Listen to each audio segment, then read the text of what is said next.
Good evening, everybody, and welcome to Encrypted Connections. I am your host, Kyle, and we're going to be joined by Matt from Supernatural Spectrum very soon. This is real life, so stuff happens. He had some family stuff he had to tend to. Um, he's got a child, and he had to take care of his child for a little bit, but he'll be here very soon, not long at all.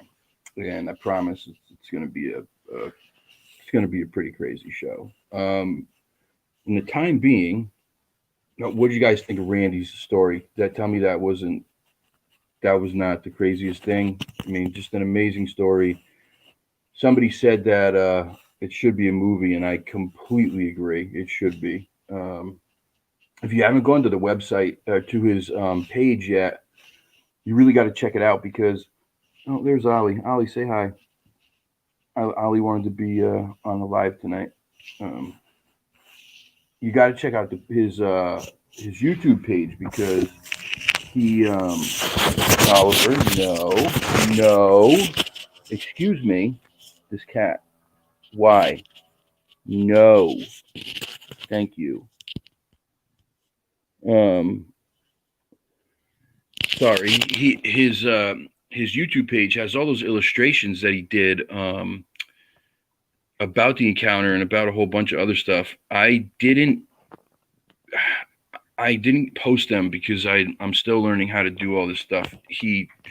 Sent me um he sent me pictures of the stuff, like of the things that happened that he said he had the pictures of, and he definitely did have the pictures of them.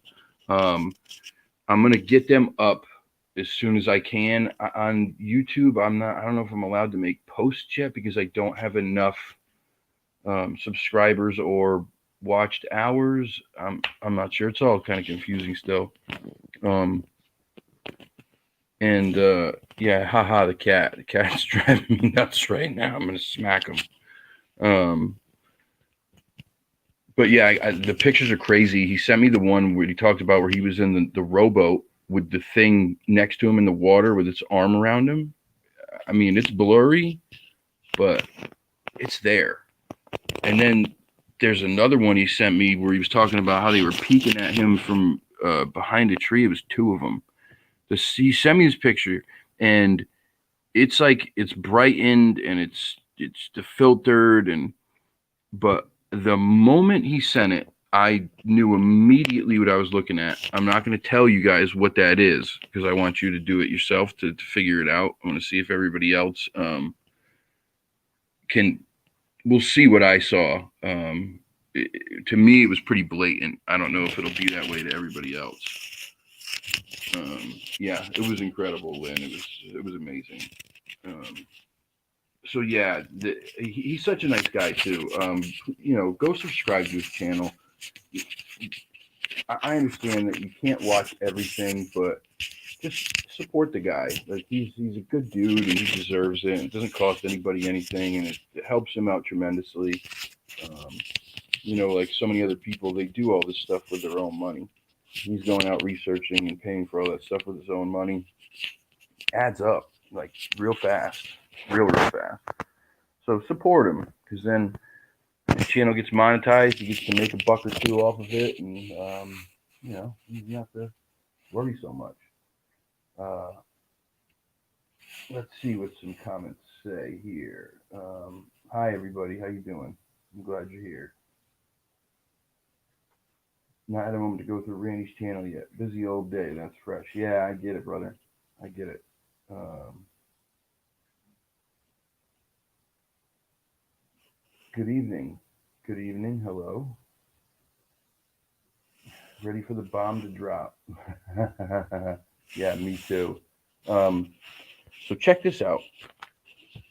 While we're waiting, I got the paper the other day here, the local paper, and wouldn't you know, in the paper they have this magazine which I've never seen I've never seen it in our local paper. It's the first time I've ever seen it. Inside here, they have a couple sections on hauntings and some of that stuff because it's Halloween time, And this cat's got to go. You got to go. No, you got to go, Bubba. You're killing me. Sorry, guys. I love him, but he's trying to bite my earbuds right now, and I'm going to kill him. Had a bunch of stuff about hauntings around here, and I'm in Connecticut. This is New England. It's like probably the haunted capital of the United States. There's just so much history here. It's the oldest settled part of the country. So all the stuff that's going on for so long, there's going to be energy there and stuff left behind, and some of it's negative, some of it's positive. Like I told you about the battlefields right here. How many people died there? What's his name was, they turncoated him or whatever you call it, stabbed him in the back and all that stuff. It's not good stuff, man. That's bad. You're well, big guy. It's been a couple days. It's been a couple days. A little crazy. Long Island, let me stop texting you. Oh, I didn't see that. Really? There's a notification from Daniela? Really? I didn't see it, guys. I didn't get it. When did that happen?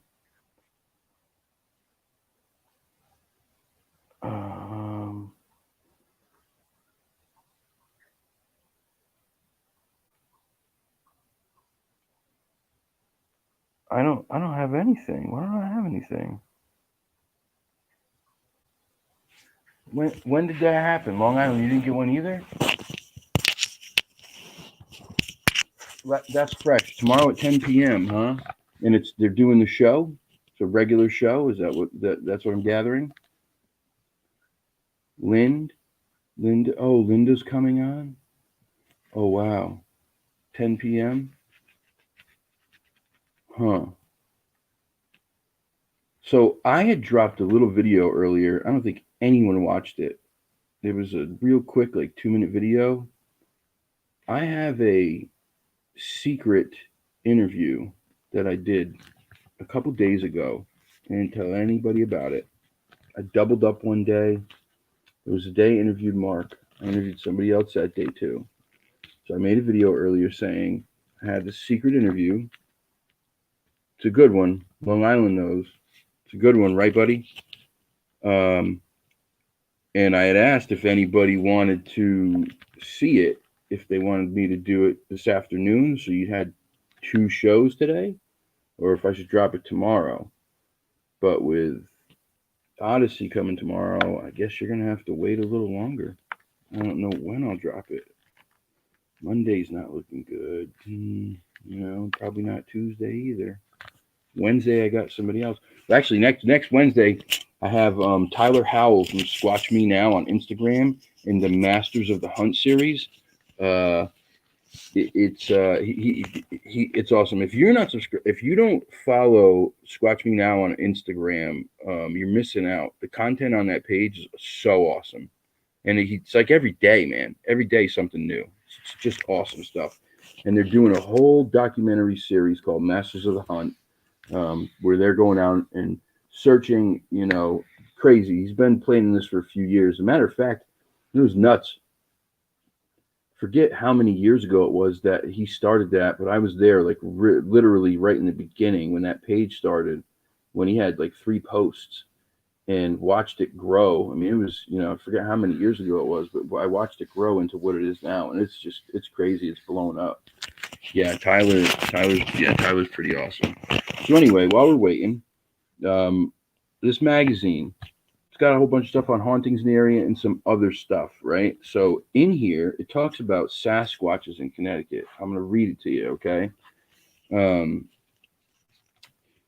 The Bigfoot Field Researchers Organization has recorded sightings of a large, hairy, bipedal creature in every state except Hawaii, including 21 sightings in Connecticut.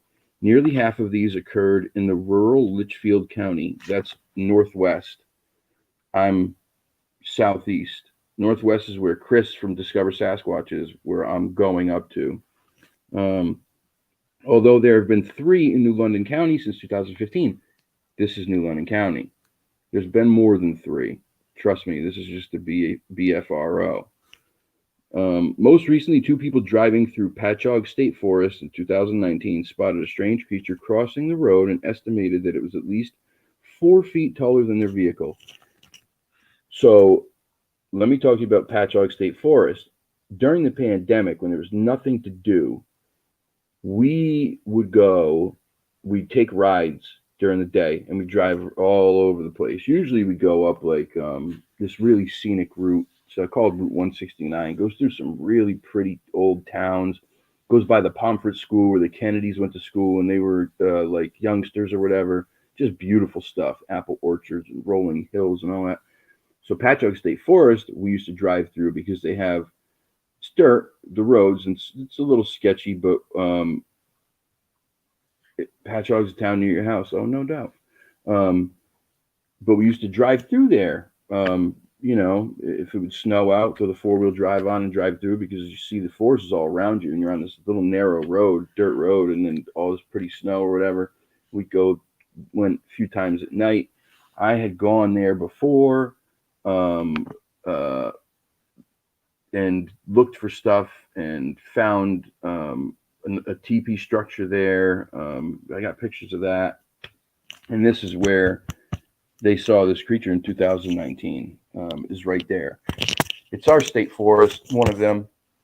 Excuse me. It's pretty big. Lots. There's a big lake. There's a couple streams that run through it. It's a pretty cool forest. So anyway, Connecticut's most famous Sasquatch, though, is arguably the Winstead Wild Man. In August 1895, town selectman Riley Smith was out with his bulldog when he was startled by a wild, hairy man of the woods, 6 feet in height. Additional sightings followed elsewhere in the Litchfield Hills and southern Berkshire County. Berkshire County is in the Berkshires in Massachusetts. There was speculation that the creature was an escapee from a mental asylum or a gorilla that had fled a circus. The Winstead Wild Man was ultimately attributed to Lou Stone, a reporter for the town's Evening Citizen newspaper. The Museum of Hoaxes in San Diego suggests that Stone fabricated the story to drum up newspaper sales, but that it unexpectedly attracted wider notice, resulting in a flood of new sightings and creating general unease in the town. Although the museum states that Stone earned the unflattering nickname Winstead Liar, he still gained some degree of fame by penning numerous stories concocting strange creatures one could supposedly find around town. The Winstead Wild Man legend briefly resurfaced in the late 20th century. Two men reported seeing an 8 foot tall, hair covered creature walking near the Crystal Lake Reservoir in 1972, and 2 years later, a pair of couples at the Rug Brook Reservoir spotted a mysterious 6 foot tall creature. One skeptic dismissed the sightings, saying they followed a spat of Bigfoot sightings during the earlier 1970s that the witnesses had probably misidentified a bear. Don't you love that one? It's a bear. Um, oh, I didn't. I got a mic. You can't tell. I got one yesterday. Long Island. Don't even do that. Man, stop that. Stop that. You're crazy, bro. I got one. I did. I got the Yeti. You can't tell. It doesn't sound any better. I'm gonna go crazy if it doesn't sound any better. I bought it at Guitar Center used, bro. Yeah, I found it used. Comes with 45-day guarantee, and for $15, I get 3 years. Full whatever. Like anything happens to it, I drop it, throw it in a vat of acid, anything. $15, 3 years, and they'll replace. They'll give me my money back and get something different. But it was for that. I mean, for the price they were asking, it was crazy. It was like half the price of what they asked in stores. A little less than that, actually. So I was like, screw it, it's worth a shot trying. Um, does it sound any better? Truthfully, your volume's on super low. But I felt like before I sounded like I was on a radio station. There's not that weird um, ambient noise that, like, I don't know, it's hard to explain. Um, but thank you, man. You're too much, bro. I don't even know what to say. And that was very nice of you to even think that. But yeah, I got it. Next, um, um, next I got to get a webcam so I can do stream 1080. This is 720, and after that, I don't know. I think my next purchase is a DJI Osmo, that camera that Mark talks about. Uh, it like you said, that thing. It's so small. If you've never seen it, it's literally, it's like a remote control. It looks like this.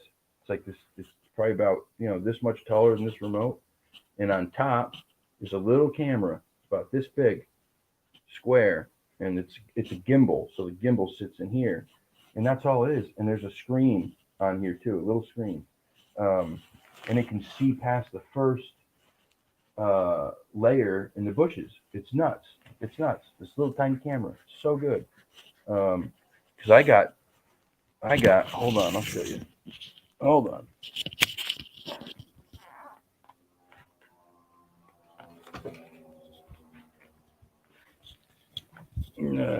Okay. All right. Sorry, I'm back. They are sick, aren't they? That's fresh. They are. GX7 is a super dope camera. Um, I got this big old contraption, this thing, and it's a good camera. Don't get me wrong; it's a really good camera, but it's heavy and it really needs a like a good long lens. And you put a big old lens on this thing. Now you're even talking more. Oh my god, this thing is like a club bringing it out in the fields or something. No, that's a EOS M50. Uh, yeah, EOS M50. It's decent. It's nothing too great. But anyway, so now I babbled on. Try to pass some time. We got a guest. Are you ready? Are you ready? Um, Bigfoot Lake. The Yeti, the Blue Yeti is supposed to be so good. It's what I got right now. This and the Audio Technica something. I forget what it is.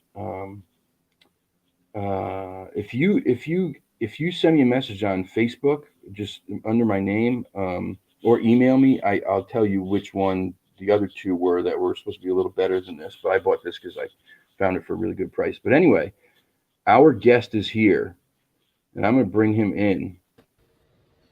Hey, what's up, dude? What's Listen, up? everybody, I am so sorry. I am not normally late. Uh, it's been a hell of a night. It's been a hell of a day. But thank you all so much for sticking around and waiting for me. I appreciate it. It's gonna be Yeah, fun. we're glad to have you, brother. It was what, 5 minutes, 10 minutes? No big deal, man. Yeah, it was like 15, but who's counting? Whatever. It's all right. Who's counting? Who's counting? How are you, man? Besides, the hectic day you had. Dude, I'm good. I'm always good. That's good, bro. I, I, Glad. I'm I'm breathing. I'm moving. My family's good. That's all I can ask for, man.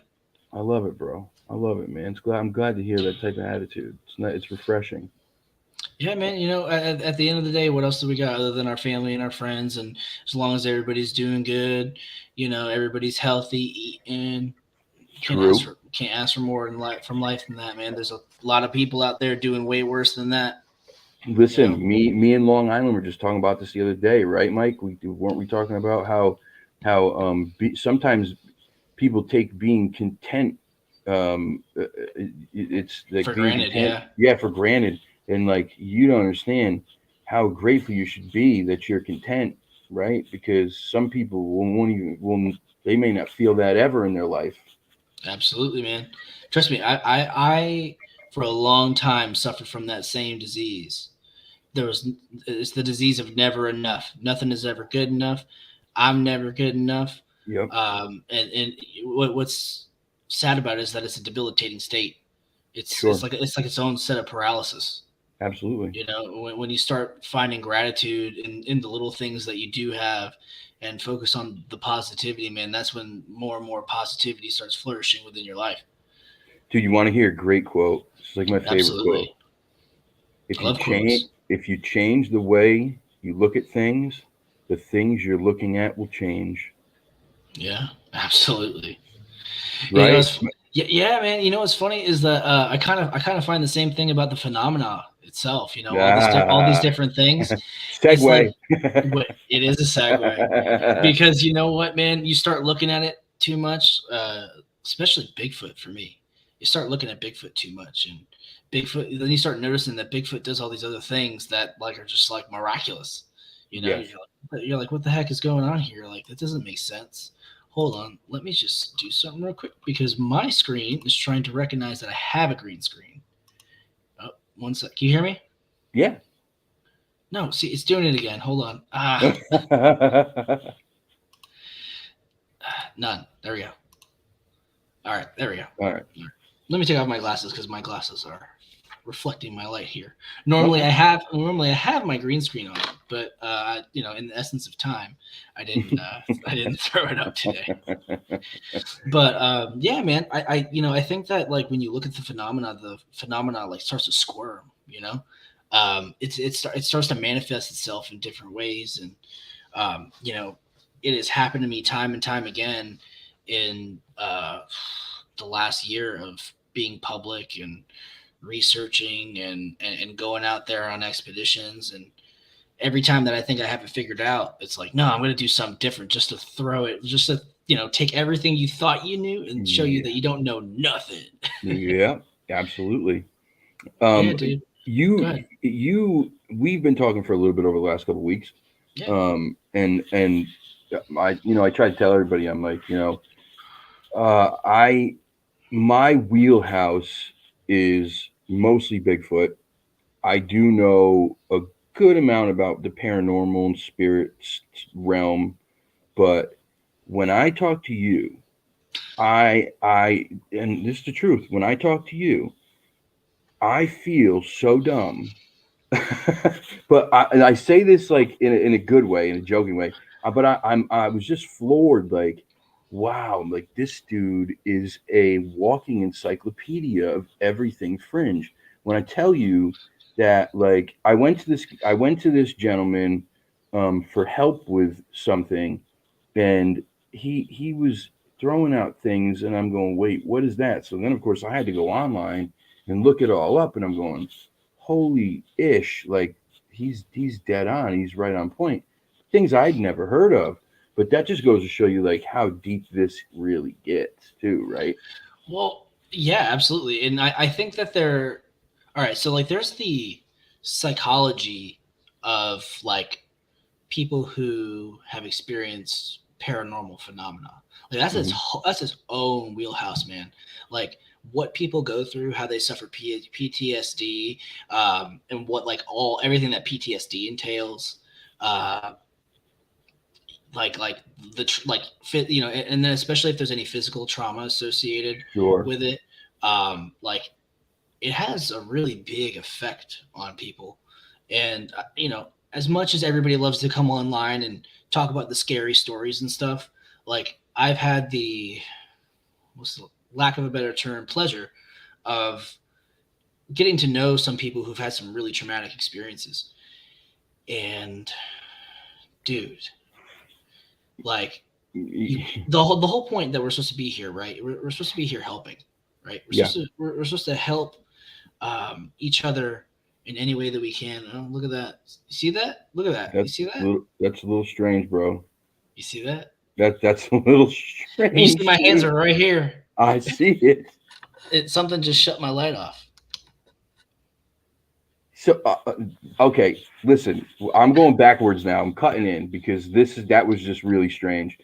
Let's get to the meat and potatoes. You've had experiences since you were young and multiple on different levels, correct?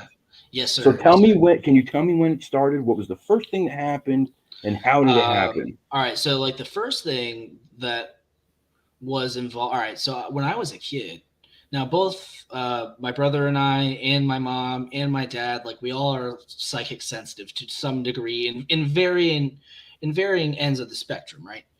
Yeah. So we used to live in this one house, and it first started happening. I was a baby at the time, and my brother was just a toddler.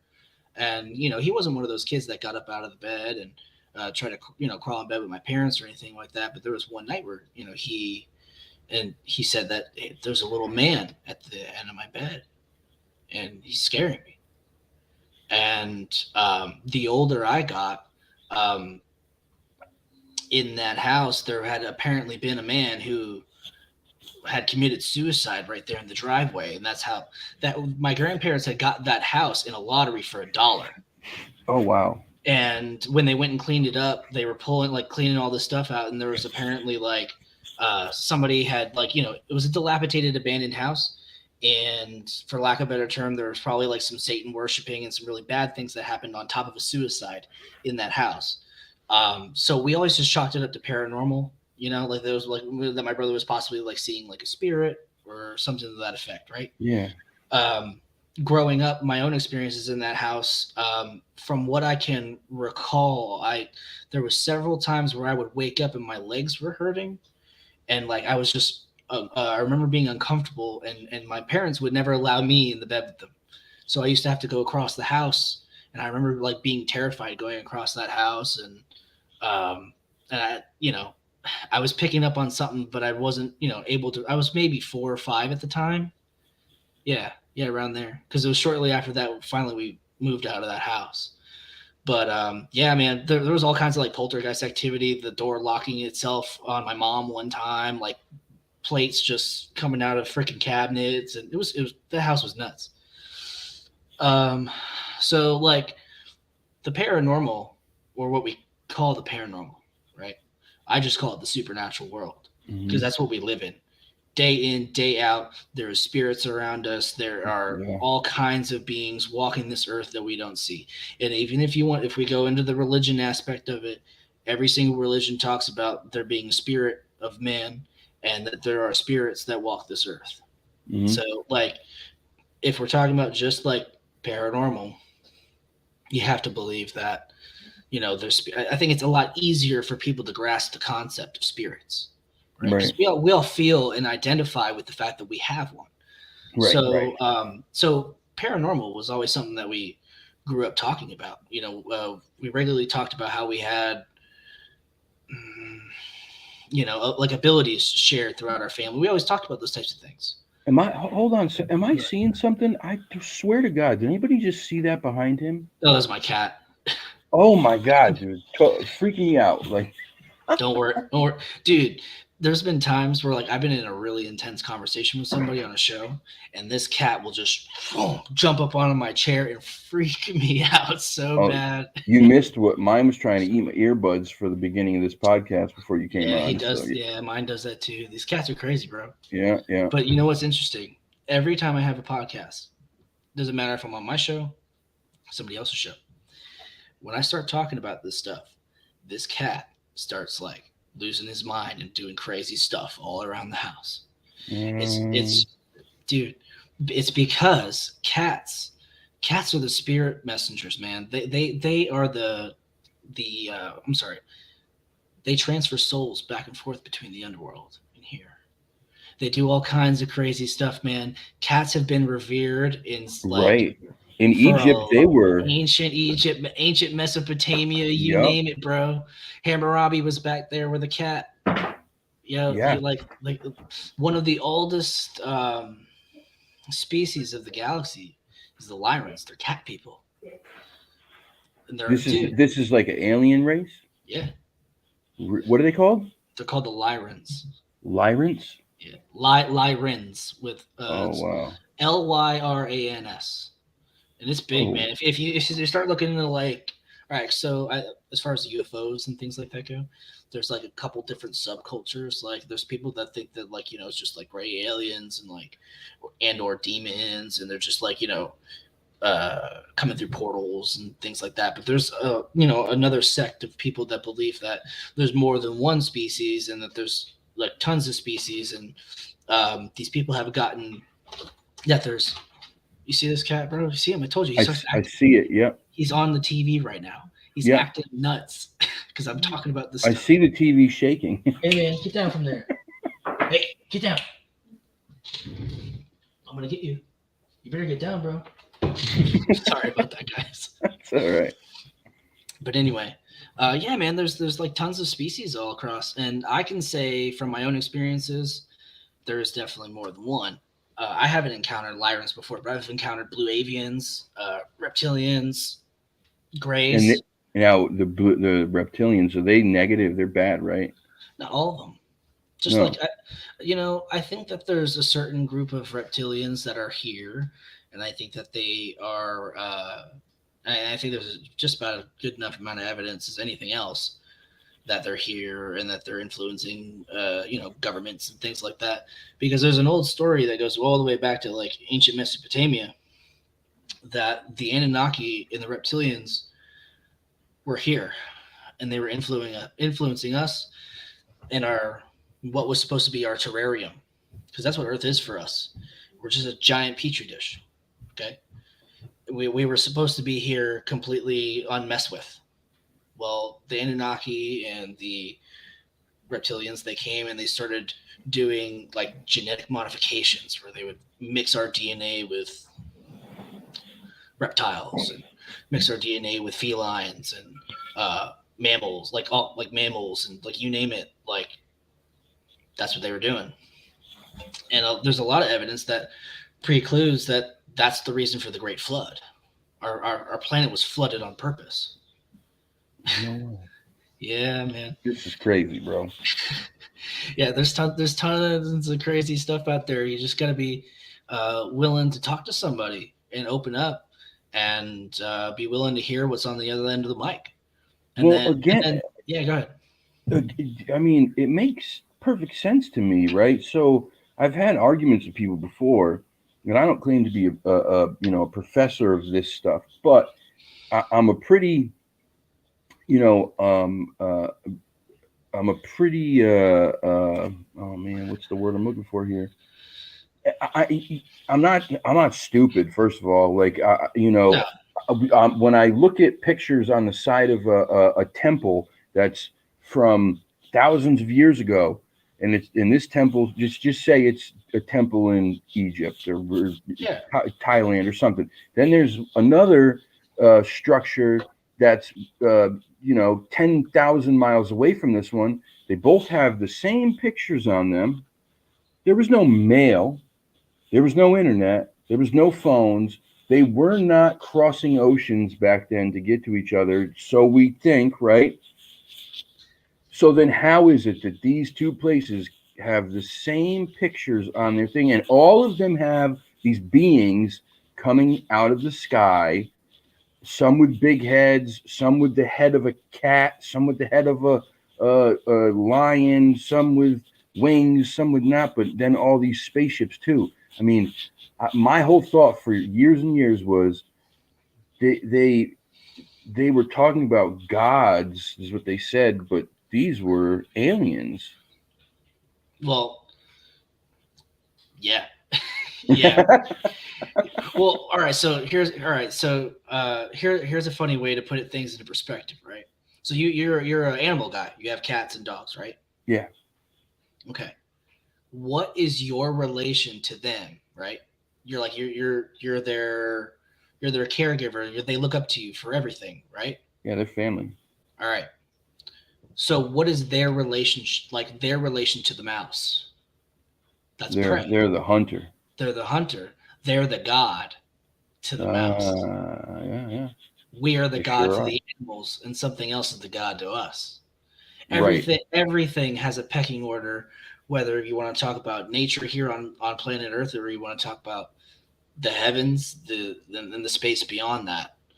Space is an ever expanding vacuum of just blackness, and eventually it's gonna be millions and millions of years from now, but eventually it's gonna expand so much that we're not even gonna be a thought. Yeah. That's into the infinity. We will be sucked into infinity. That's exactly right. And our relation here, right?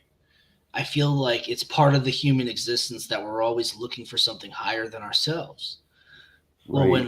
when a being opens up a portal and a ship comes out of it and it's glowing in the sky, and you're a caveman and you don't know what else to really you don't know what else to really make of it. You've never seen something like this before, and like your own king is like bowing down because he doesn't even know what to do either.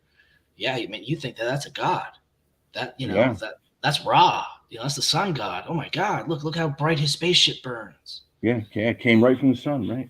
Yeah, man, it's it's we don't know our relation. Like if you watch anything, if you look at the psychology of young children are constantly trying to reevaluate where they fit into their environment. It never stops.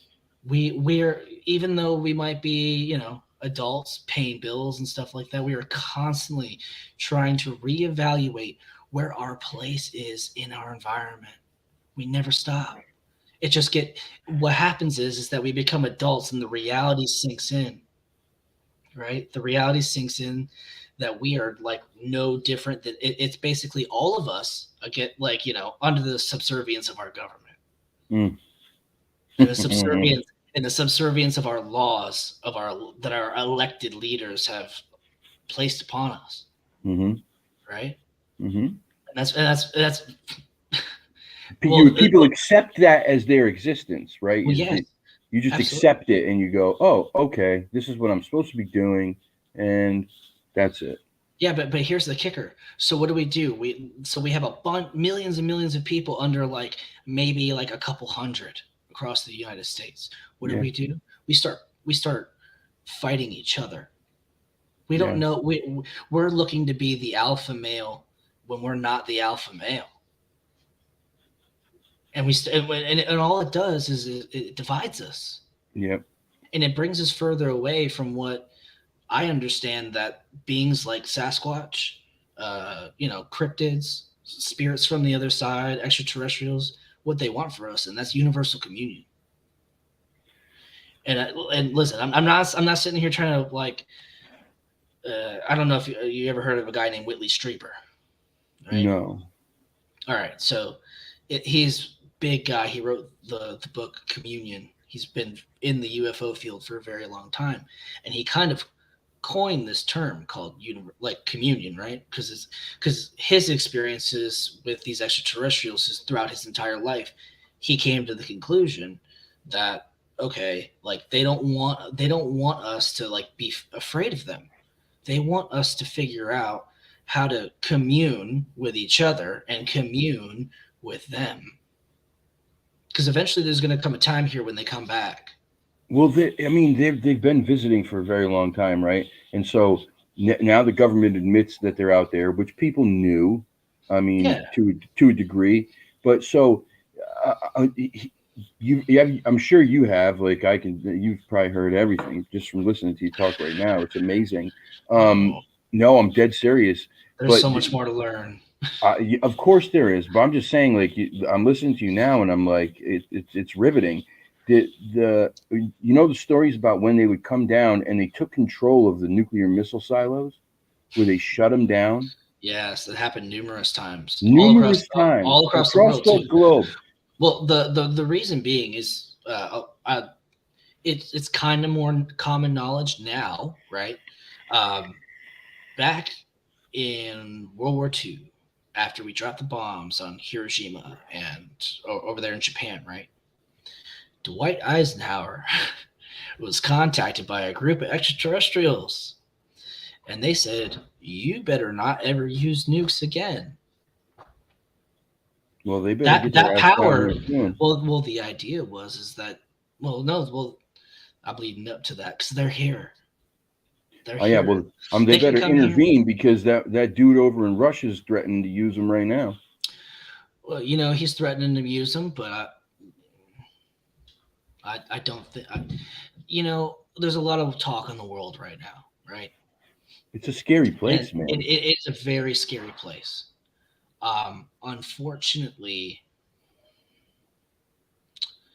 I think it's just, or at least I guess maybe I'm a wishful thinker that I'm hoping that it's just bluff. I'm hoping that it's bluff for the sake of anybody who would be affected and for the sake of our planet. Because there's a reason that those aliens came here. It wasn't just that we were destroying ourselves. It was that we were destroying our planet and how precious it was to have a planet like this. See, the human race doesn't understand. Like we talked about at the beginning of the show, we take for granted our contentment here on this rock. And we don't hardly ever contemplate our relation to our size and who we are, to the relation to the size of our planet and what our planet truly is for us, considering that, guess what? We freaking destroy this place. You can believe in Elon Musk all you want, but guess what? He ain't gonna freaking terraform Mars in enough time to save all of us from ourselves if we keep being stupid. Oh, that's good. So what do we do, right? So what are we here to do? We're here to figure out how to freaking put our differences aside. We're here to figure out that it doesn't matter our color, sex, gender, whatever the heck it is. Um, you want to be a salamander, be a salamander. But hey, listen, we all got to figure out how to get along. We Yeah. have to figure out how to take care of each other and take care of our planet, take care of the animals that we've been graciously allowed to be more advanced with and more advanced than, and be their shepherds. We're supposed to take care of them. We're supposed to take care of our planet, man. We're supposed to take care of each other, take care of ourselves. Yeah, I think, Because and that's a big one. listen, man, back in it's so strange how our society has changed. You know, we used to live in villages. There was maybe like 10 different families in a village. Yeah.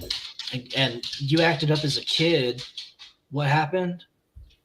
Man, you act up a little bit down the village, and one of those people found out, man, the entire village kicked your butt and then gave you to your parents. Mm-hmm. They helped. There used to be a saying called "It takes a village It to raise takes a a town." village. Yeah, you're right, and it's true. And we've gotten far from that. And look what our world's turned into. Oh, we're so far from that. If God forbid, if anybody ever stepped in to try to help with anything without getting the proper permissions and making sure that what you ask isn't going to hurt somebody's feelings first, I don't know. I don't want to get into all that, but you know what I'm saying. Like it's I'll just tell not. you. I'll tell you a funny story. I'm a father of 3. Yes, I sir. have a son that's in 3rd grade, and I have a daughter that just went into kindergarten. We had a parent-teacher conference with the kindergarten teacher, Oh God, I and hope you're not going to tell me what I think you're going to tell me because I heard something the other day that just shocked me. Go ahead. well, no, well, she started telling me something to the effect of, oh, she's supposed to have this folder every day, this, that, whatever. And I had just sent her to school, and I said, well, she better have it in her backpack. If I find out she doesn't have her backpack, she's going to be in trouble. Teacher says to me, now this is the teacher saying to me, her father, no, you can't get her in trouble for that. She's just a kid. Uh, I was speechless.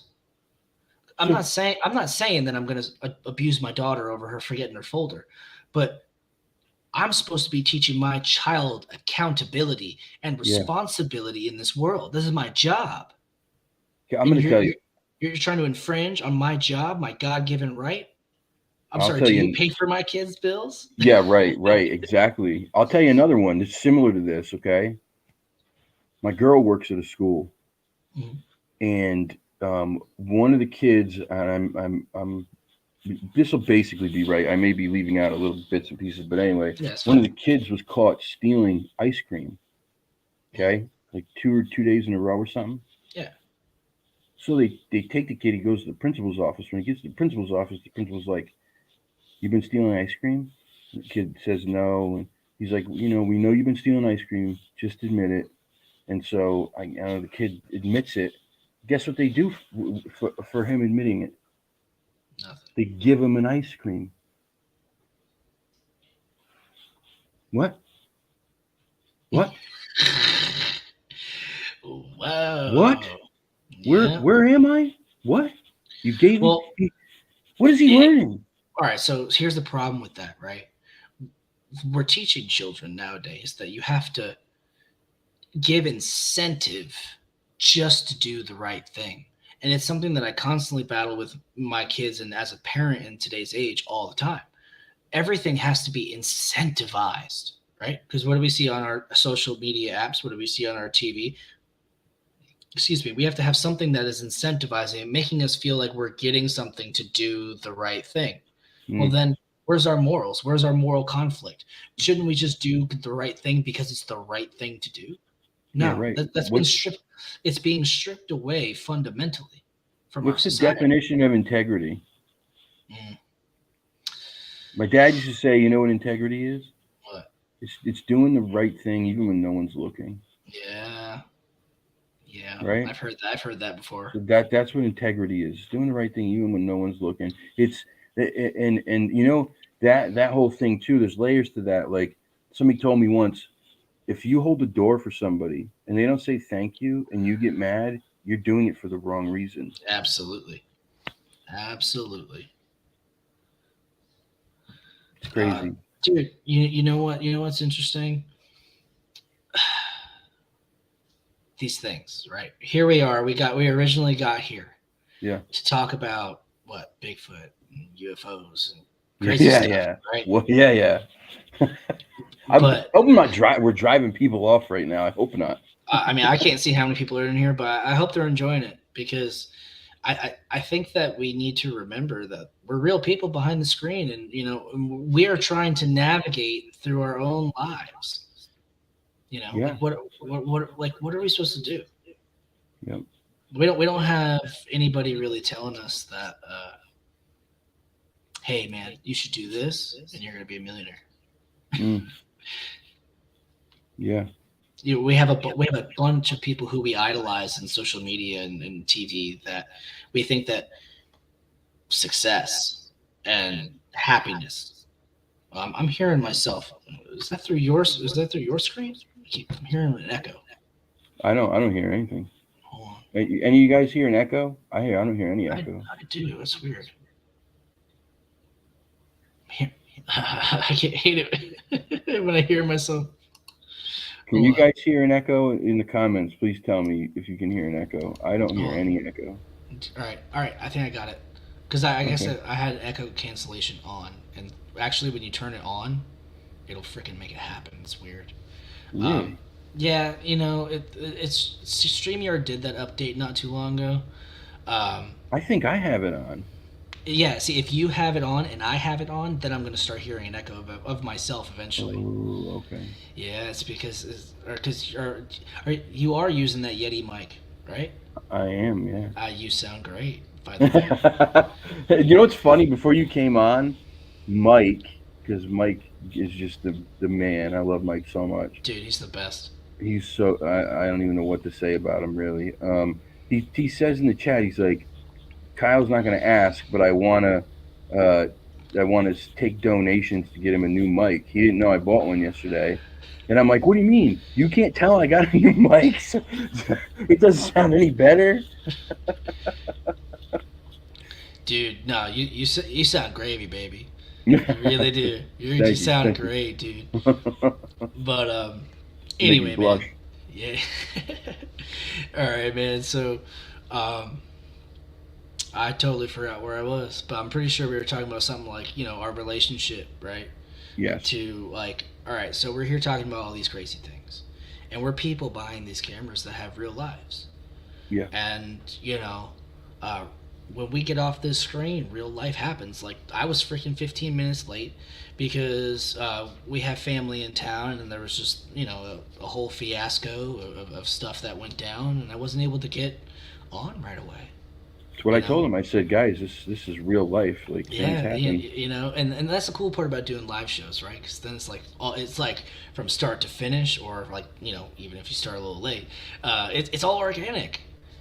So I love real, that. Man. I it's love real. that. I love that. That's one of the reasons why when I started my podcast series that I did this last year, I did it all live. I never did a single show recorded, and reason being is because I wanted every single conversation.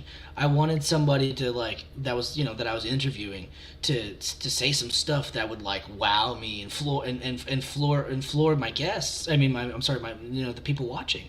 Right. Because I can organically pose pose a question, right, to you or vice versa. That'll make me think about something, and maybe change how I feel or view or something like that. And it also is engaging to the audience as well. For sure. When you can sit there. I've had some people in chat ask guests really good and amazing questions that it was like, oh my god, dude, I can't believe I'm an idiot that I forgot to ask that, but I'm so glad you asked that at the end of the show, because Right. they said, like, it might have been like, a 5-minute answer to that question, but they answered something that gave me a new piece of knowledge, and I was like, okay, this is something. Let me go look into this more because this is freaking awesome, and that's Yeah. how we learn and we grow Yeah. organically. And that whole thing too, like, do like some people will write down questions. They know they're having a guest on, they'll write things down. Yeah, Um, I don't do that. and Okay. you shouldn't.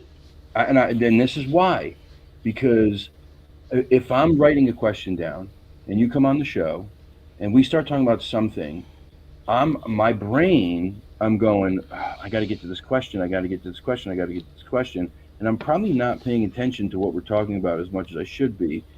And then instead of building off that conversation, the second you stop, I go, okay, well, I have this question now, right?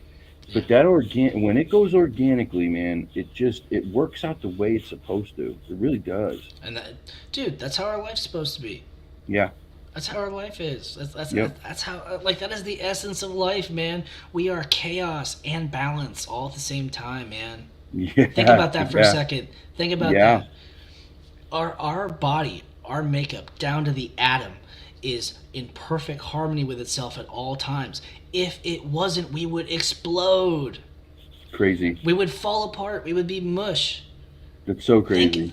our body is complete harmony even when we're pissed, even when we're, like you're feeling those feelings and those emotions because you're meant to. Like, that's Yeah. part of our human experience, man. And I think, I my beliefs as far as the afterlife, right? Yeah. The afterlife. Yeah. What do you think? I believe that, like, we are reincarnated from time to time. I do. And I think that there's a lot of evidence to support that too. So it's not like a completely baseless claim. Nope. I've seen videos of like 7-year-old kids talking about how they were like fighter pilots in Nam Yes. and Yes. stuff like that. And they're like Details. details like a mother, man. And I'm like, whoa, dude, no way, man. That kid's really a freaking 37-year-old Jim, blah blah blah blah blah. Yeah. Who like, it's crazy. Like, oh man, that's mind blowing, right? I'm going to give you a real quick. I don't want to interrupt you too long, but I'm going to give you a real quick. So I used to go to a psychic medium, right? And I had been to her once, and we went over a few things. She talked to my grandmother or whatever, and I knew then, like, this lady's the truth. Like, she knew immediately. She knew her name, not just what it started with. She knew her name, and it's not like a Jane or whatever. The next time I went, she's talking to me and she goes, you have a fear of flying and you hate being in dark, deep water. And she was dead on. Those are two things that you can't really guess, right? I mean, maybe flying, but dark, deep water, like, kind of specific. And Yes. she was like, she goes, you know why? And I said, I have no idea why. She's like, it's because you died in a plane crash. You were a pilot in one of the wars. I forget which war it was, but you died in a plane crash in the ocean. And I was like, it was so crazy because it was like, oh my God, it all made sense, and like immediately. All right. So the interesting thing is, right, that maybe our molecular, like our physical shell, might be like not be the same body, but our Yeah. souls remember. Yes. Our souls remember our trauma. Hmm. Our souls sign a contract saying that, hey, listen, I'm gonna learn X, Y, and Z in this life, and um, you know, you reincarnate, and that's your mission, and then your life kind of unfolds in a specific pattern for you to break the cycle, Hmm. right? You know, I I have had to break a lot of cycles in my life. Yeah. Same Just here. and like and I'm not even talking about like Bigfoot and stuff like that. Like, No, no, me neither. I'm talking about just regular life growth. Hmm. And it became that much more meaningful when I realized, oh man, I learned that lesson, that hard, painful, ugly truth about myself and about life. I learned it, I lived through it, just so that way I can help somebody else. Because guess what? Now I had something to give back to somebody else who I was able to help in some sort of way. And it's happened to me. I went through a really nasty 3-year-long divorce, right? Really nasty. I literally thought it was the end of my life, and I was gonna end my life over it. I had the plan. I literally took a flight, bought a rental car, drove off into the Smoky Mountains, got to the spot I wanted to do it at, was about to do it, and behind me I hear wah bah, like Ken Griffey Jr. in the Grand Slam Derby. And I was like, whoa, holy crap. And suddenly, for the first time in probably close to a year, I didn't want to die.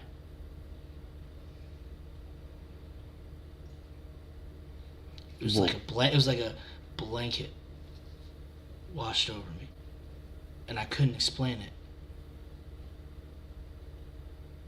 And I was like, whoa, what is this? What am I doing? There's no way that it could be this tough. And it's, you know, it's still tough to talk about the fact that I was there.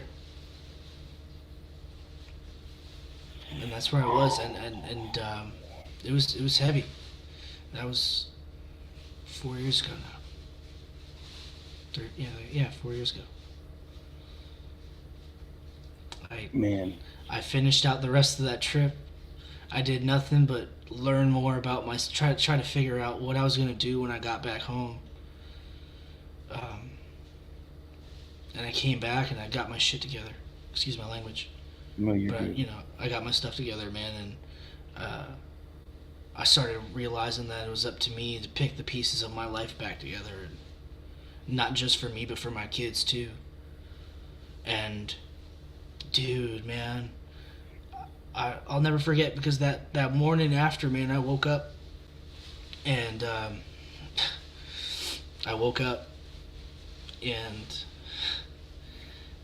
I hadn't seen snow since I was a little kid. And, like, there wasn't a lot of snow, but there was snow outside. And I was just like, man, my kids have never seen snow. And I'm like, I gotta live long enough to at least get them to see some snow. Whew. And, dude, man, to see life through the beauty of, you could have done something that dumb, right? And something that selfish. That pain had driven me to a point where I was about to commit the most selfish act that I probably could have done, right? I came back, dude, a completely different person. I came back ready to go to war, and I went to war for those 3 years, man. And now I have a life beyond my wildest dreams, man. Crazy. Because what? Like, what? There's a high possibility that it could have just been a stick had fallen, some deadfall off of a tree. But what's odd about it is that I didn't know, because my first Bigfoot encounter, there was no like wood knocking or anything involved, and I never seen anything like that, right? I never heard about that, you know. I mean, I watched Finding Bigfoot. I didn't remember that, but into my adult life, I watched that as a kid with my mom, just joking around. And it was Carrie Arnold's show. My mom, she's in the chat tonight. Yeah, see her. Thank you for coming. She was like, Matt, like, cause she like rescued my life, and you know, it was crazy. After that, all that stuff was going down. It was my mom, man. She was my rock until I met my wife, and both of the two of them have saved me from despair, unimaginable oblivion that I could have went to. And I've lived. You know what's funny is I've lived Oblivion before. I've been on the streets doing stupid stuff. I've been there, Can, done can that I stuff. Go can ahead. I just say something, man? Yeah. This is this whole thing, this podcast for me, the way that me and Kerry got in contact, the way that this thing started. Um, I was speaking with someone about it today. Me and Mike have talked about it at length. I I reached out to Kerry just to offer help because he looked so tired and he had nobody to help him on the show. I don't want anything else. I want to be on. Can I screen calls? Can I do this? Can I do that? Whatever. And can I ask you a couple questions? When he passed, the stuff that he gave me was, to help start a channel. When he passed, I, for whatever reason, I talked about it a lot, but I never really thought I would do it. Like I talked a lot of shit, but I never really thought I would start it because I just kept going like, I don't know, man. I don't belong on there. I don't. What do I got to? You know what I mean? Like that kind of thing. When he passed away, about 2 weeks went by, and I went, and something happened. It was like I felt this. You got to do it now. You have to. You just have to. You got to do it because I was sitting in the house. I watched Carrie every night, just about, and I knew so many other people did. I knew that at the during that time slot that there were people who were out there going, what do I do now? And I was one of them. And so that was kind of partly why I did it. But the there's no coincidences. There just aren't. Absolutely And not. to get here to this night in this podcast with you sitting there talking about what you're talking about, to have met Mike, um, I got a scar here because I went a little further.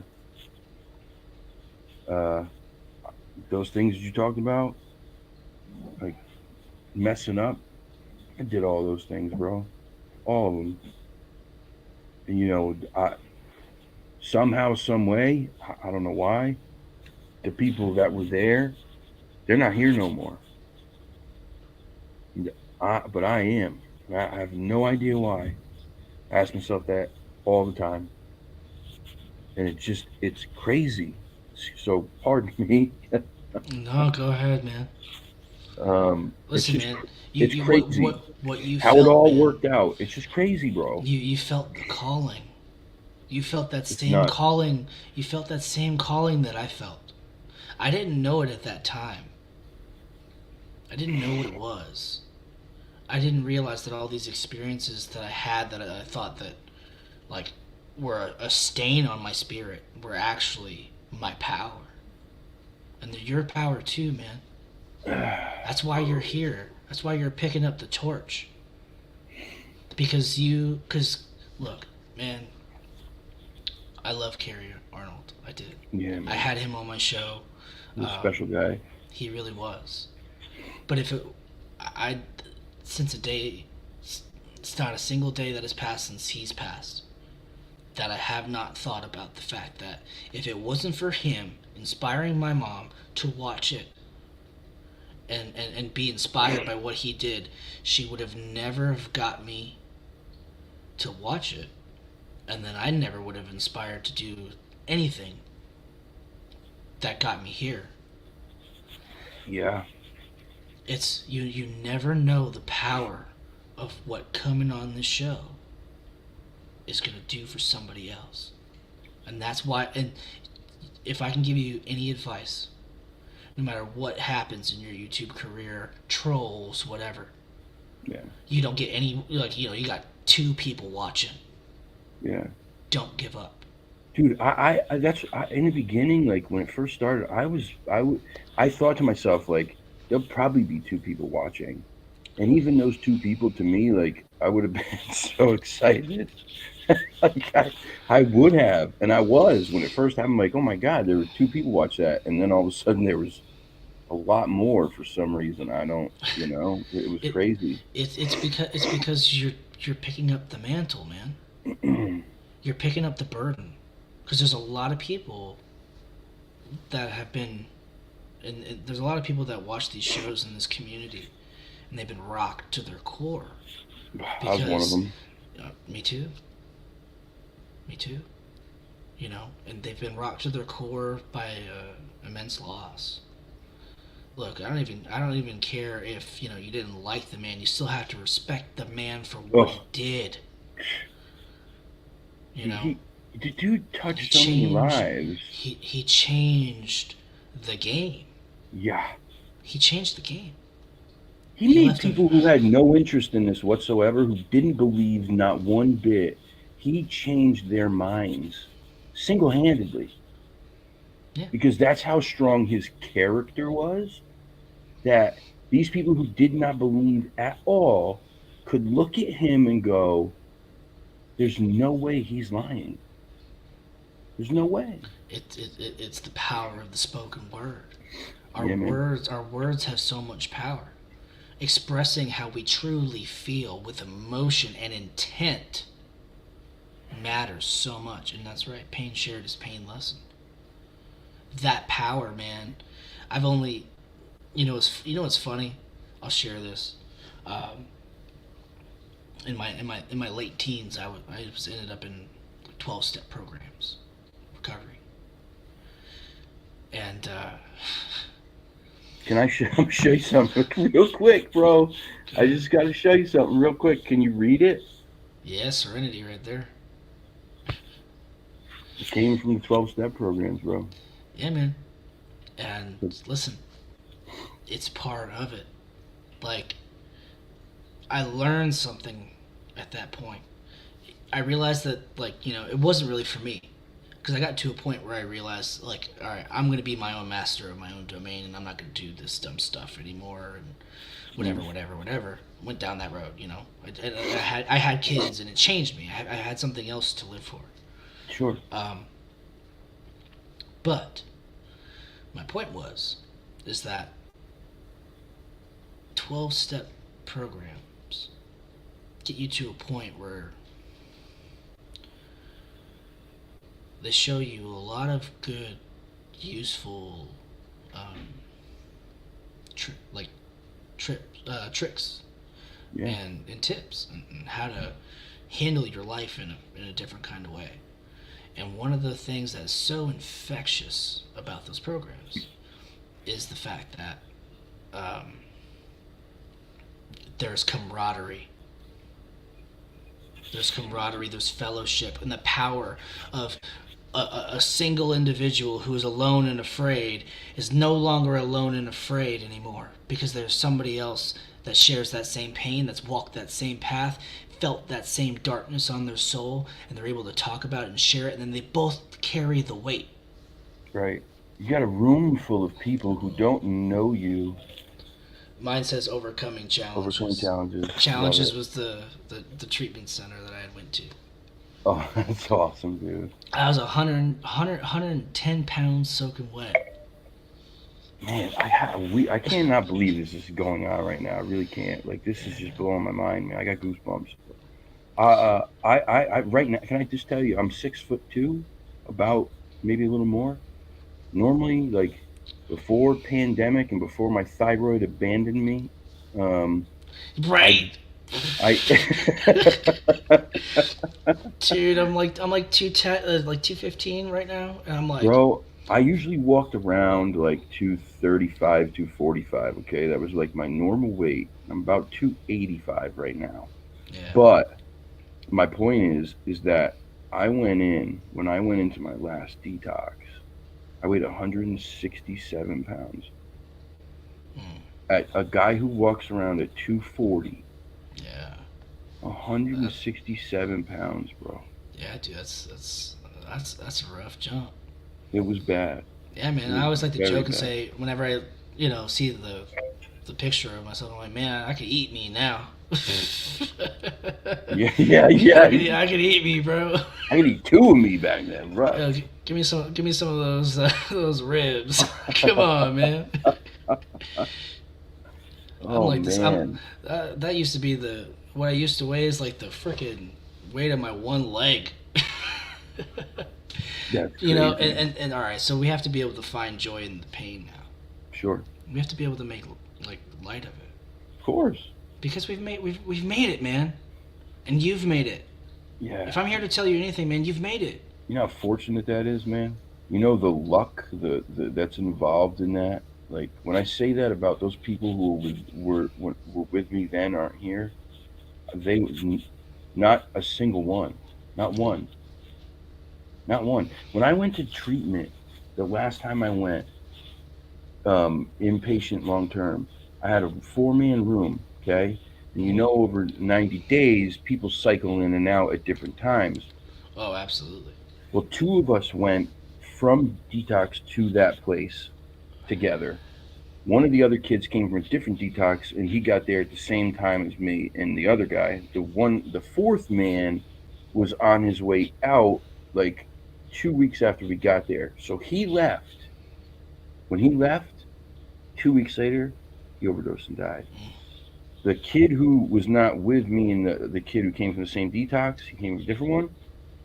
He got kicked out for using in treatment, went home. 2 days later, he was dead. The Oh man. guy who came with me day before my birthday text messaged me this long message, and I'm going, what's going on? Because we stayed in contact. The next day, I find out he was dead. So out of the four people in that room, I was the only one who's still here. I'll tell you. I'll tell you an interesting story. I think I want to say that out of the group that I was in there with, there's only three of us alive today, and it was a group of like 25 or something like that. And what's interesting is that it's myself, who was happened to be the youngest one in there at the time. The second one was the other two people. It was a guy and a girl. And what was interesting is that they had fallen in love in the treatment center, and everybody frowns upon that in recovery, right? Because like, I oh tell no, you, it you ain't guys gotta not gonna work. you gotta focus on yourself, this, that, whatever. And they kicked them both out of their facility because they wouldn't stop. They loved each other. Kicked them both out. They got married. They completely turned their life around. They got 3 beautiful kids. I'm friends with them on Facebook. We say what's up every once in a while. It's beautiful, man. That's amazing. Everybody doubted him. I doubted him because I was listening to what everybody else was telling me. Oh, you can't do stuff like that. You got to focus on you. That's what I did. And like, I did it terribly because that wasn't my last time. But but you know what I'm saying? Like, it was like everybody doubted those guys, but they trusted themselves. They trusted their gut. They trusted that love would be enough to bring them from the depths of despair. Whew, the power of that, brother. Crazy, bro. Crazy. Love is what it's about. Like we talked about that a little bit, but and it's the universal communion. That universal, it's all about love, man. What are the two most powerful emotions we have, like in this life? Fear Mm-hmm. and love. Love. Well, I should say pain. Really, pain and love. Love is the antithesis of pain. Yeah. And if we're in pain, man, the only thing that is going to rescue us is love. And that's what this community is supposed to breed. Not hate. Not hating on people because they're not part of this our clique. Oh well, they didn't know so and so, and they don't know so and so. They don't come to our chat. Oh, we don't like those guys. No, man. I mean, listen. If you want to live with hate in your heart, be my guest. But I am hoping that going forward with your show, you will continue to answer my call because I'm putting the call out now. We need to have more love. We do. Listen, more love and support. Everybody Thank who's you, up here Val. needs. Everybody, yes, thank you, Val. Everybody who's here, starting a channel, trying to put positivity and awareness out into the world, they deserve a subscribe. They deserve a comment. They deserve a like. Even if you only go to their channel once, there ain't nothing wrong with just subscribing once and never even going back. Yeah. They're True. trying. You know, it's one thing if someone's like, you know, they have a show, they're kind of being a jerk. I can get that. But if they're genuinely trying, and they've done something a little blurry.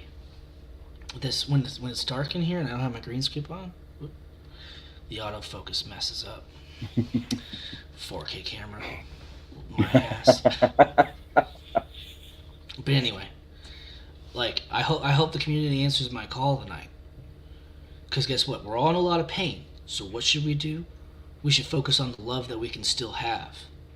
We should try and do what's best for each other and for the community to move forward. Yeah.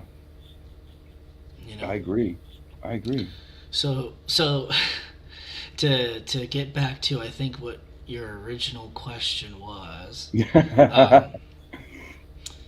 So I had that paranormal encounter when I was a little kid. Yeah. You know, we were all kind of experiencing it in our own different ways as a family in that house. Flash forward a couple more years. I was 8 years old, and my grandmother, at the time, she lived at like where her house was, across the street, where it was just like nothing but like pine scrub land, and like where marsh and mangrove met, right? And we used to go, and there was like one bike trail that, like, you know, we would go across the street, and then, you know, there was like a little opening, and then there was a bike trail that went all the way down to the Intracoastal, right? I'm down here in Florida. Yeah. And we used to go over there all the time as kids, going in there, playing around, even when we weren't really supposed to. And we would, like, you know, dig up the crabs and get in the mud and do what boys do, right? Sure. Well, one day I decided to go over there by myself. And it was the summer of 2000. Because we were...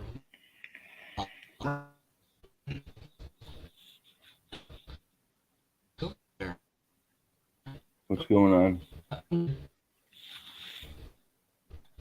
Uh-oh.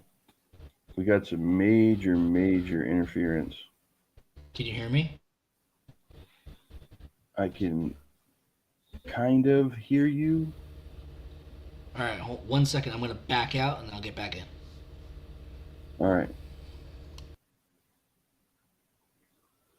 Wow, guys. I hope no one's mad about where this went. Just kind of went there, like it was supposed to, right? Man, this is crazy. If I could tell you all the things that like led that are so coincidental, you would just it's nuts. It's nuts. All right, there he is. All right. Am I good? You hear me all right? Yeah, you're good. You're good. Yep. All right, cool. So, because this is a cool story. So anyway, I'm over there, and the bike path was like maybe long enough for like two bicyclists side by side to, like, you know, go next to each other. It wasn't very big, but on either side of it was like a slope. And I'm sitting there on that slope, and I'm sitting there, and I'm doing what I was doing, which was I had a stick, and I'm digging through all the little holes in the sand, looking for crabs, you know, being a boy and having a good time. Yeah. And I'm sitting there, and I'm all engrossed in what I'm doing, and I hear something walking through. And I was like, I look to my left, I look over to my right, and this thing steps out right there on the edge of that same slope where I was. And it was about, I was a kid, I'm trying to guesstimate here, but anywhere from like to 15 to, let's say, maybe 25. Somewhere in that range, feet away. It had its head turned to the left. And it turned and looked at me, and I looked at him, and I'm looking up at it like this, and it's looking kind of down at me because it was about 7 foot tall. Reddish brown hominid. And I was like,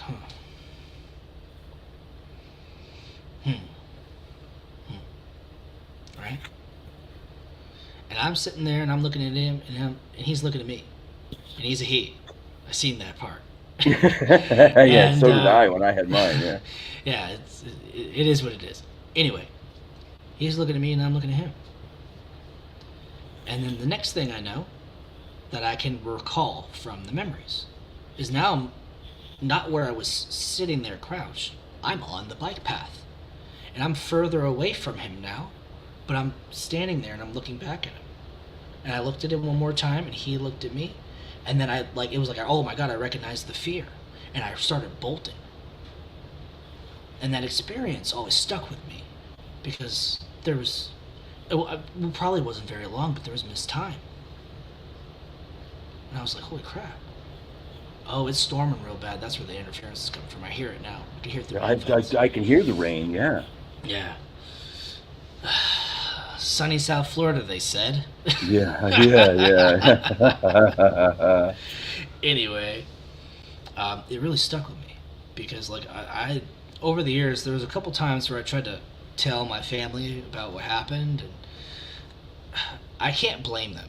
Like, it's not like one of those situations where, like, oh, we were out in, the middle of the sticks and nowhere, and I'm saying I seen this, and it's just completely shrugged off or whatever.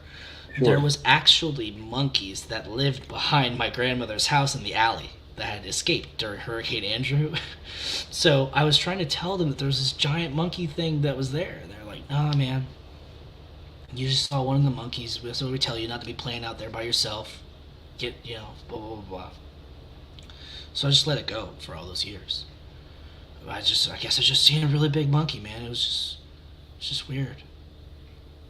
And I didn't realize that I had internalized that I had accepted about myself that I was just going to experience these weird things and that I would never get answers.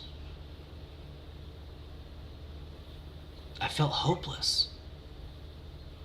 And then when I would see it on TV, I just took it like it was a big joke. It can't be real. These guys, there's 4 people out there in the woods like making jokes about it. And they're on TV. They got to be important, right? Because how do we idolize success? They made it on TV. They're successful, so they have to know. Like they're kind of making a mockery of this. It's got to be a mockery too. So I'm a joke because I think I know what I saw, but I don't trust what I saw. Oh, right. I was probably just a kid. I probably I probably just imagined it. I've had all these other crazy things happen to me. Why not that? Because a couple years later from there, that's when I first had my first encounter with a shadow entity.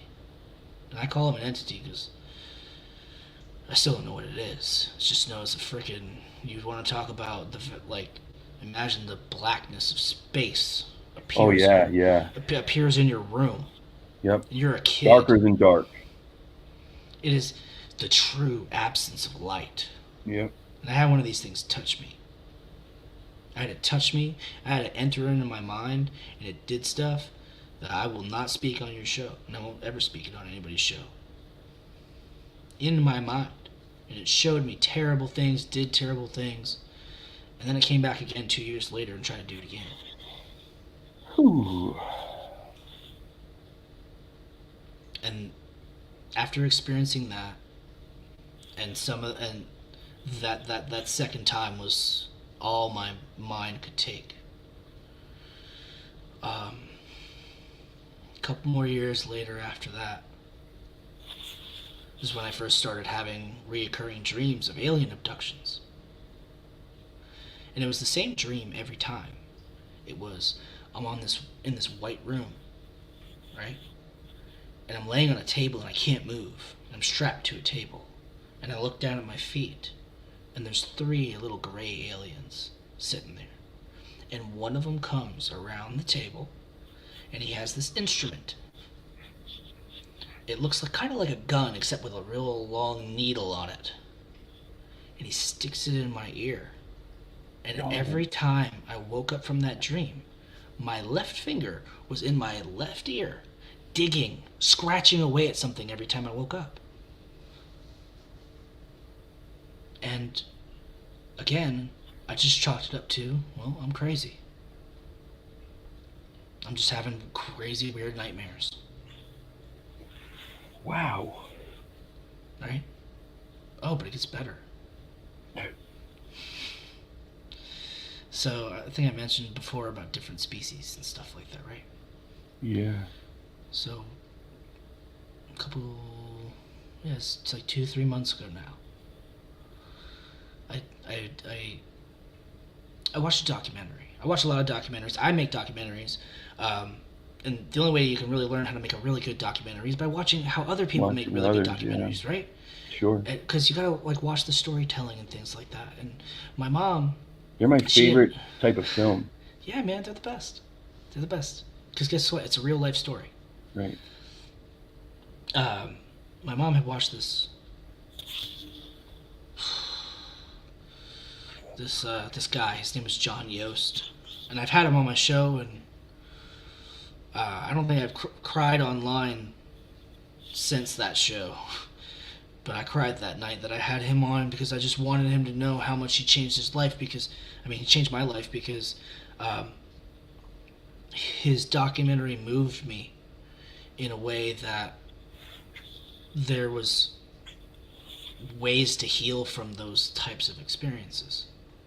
And one of the things that he did was he did hypnosis regression therapy, like quantum hypnosis regression therapy. So I did it.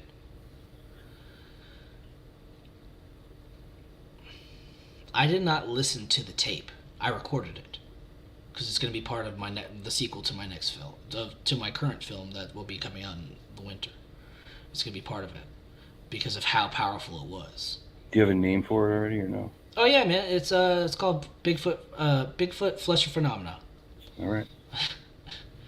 So, kind of to kind of give the listeners here a frame of reference, right? Hypnosis is not what you see and hear on TV and in the media and things like that. It's not like, oh, I'm going to spin this thing in front of your face and I'm going to clap 3 times, and anytime that I say the word apple, you're going to think you're a seal. It's not how it works, okay? What it does is that they get you into a state where you're extremely, extremely relaxed, so that way they can occupy your conscious mind, which is what we're using right now, so that way they can allow your subconscious to come out of its shell and kind of play a little bit. That's all it is, right? So, all he did, which, man, I love the guy. I'm so upset because he's moving out of state, and I was so hurt. I was so hurt to hear that because like this guy changed my life with what he did. But all he did was lead me to a beach. In my mind, all he did was lead me to a beach. And he said, well, what do you see? And I looked to my left and I seen a storm. A big, nasty storm on the horizon. And I looked to the left. That was on my left. I looked to my right. And there was something standing there on the beach. But it was bright and sunny. So I walked up to it. And it was just this tall, not like a typical gray being. I can't really describe it. But she was just staring out at the ocean. Tall, skinny, slender, like, being. And she was wearing this, like, tan shawl, almost like this bag, but it was almost like see-through, right? And she was just staring out of the ocean. And all he asked me was, because I was describing this stuff freely. He was not, like, there was no, like, oh, well, do you see an alien there? No, this is what came out of my mind. Sure. And I looked at, and he says, well, what is she looking at? And I looked out, and everything changed. Suddenly, I'm back on the cold table. Suddenly, I can't move. And I'm strapped down. And I lived that memory again, because that dream wasn't a dream, it was a memory. Ooh. But that wasn't all. I don't think that I could handle that. I've thought about this before because there was only two times that I ever thought like that I ever saw what I believe to be a UFO. Um, One of those times, which funny enough, was at rehab at this place called Lebanon Pines, and there were about 40 of us who saw it. Um, it was it looked round. It was up in the sky. It wasn't too back on the TV.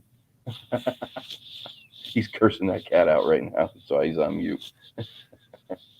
Because he's gonna break the TV, man. It's all right. I get it. You see how Um, quick I did that mute, though? yeah, that was professional, brother. That was professional. But so yeah, this thing was round. It was up in the sky. We were in the field looking. We even had one of the security guards who was a retired police officer with us.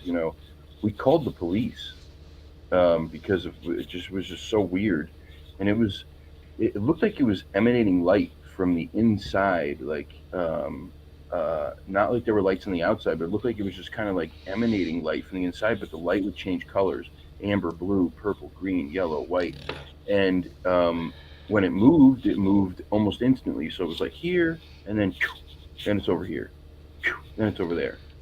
But the second time was the scarier one.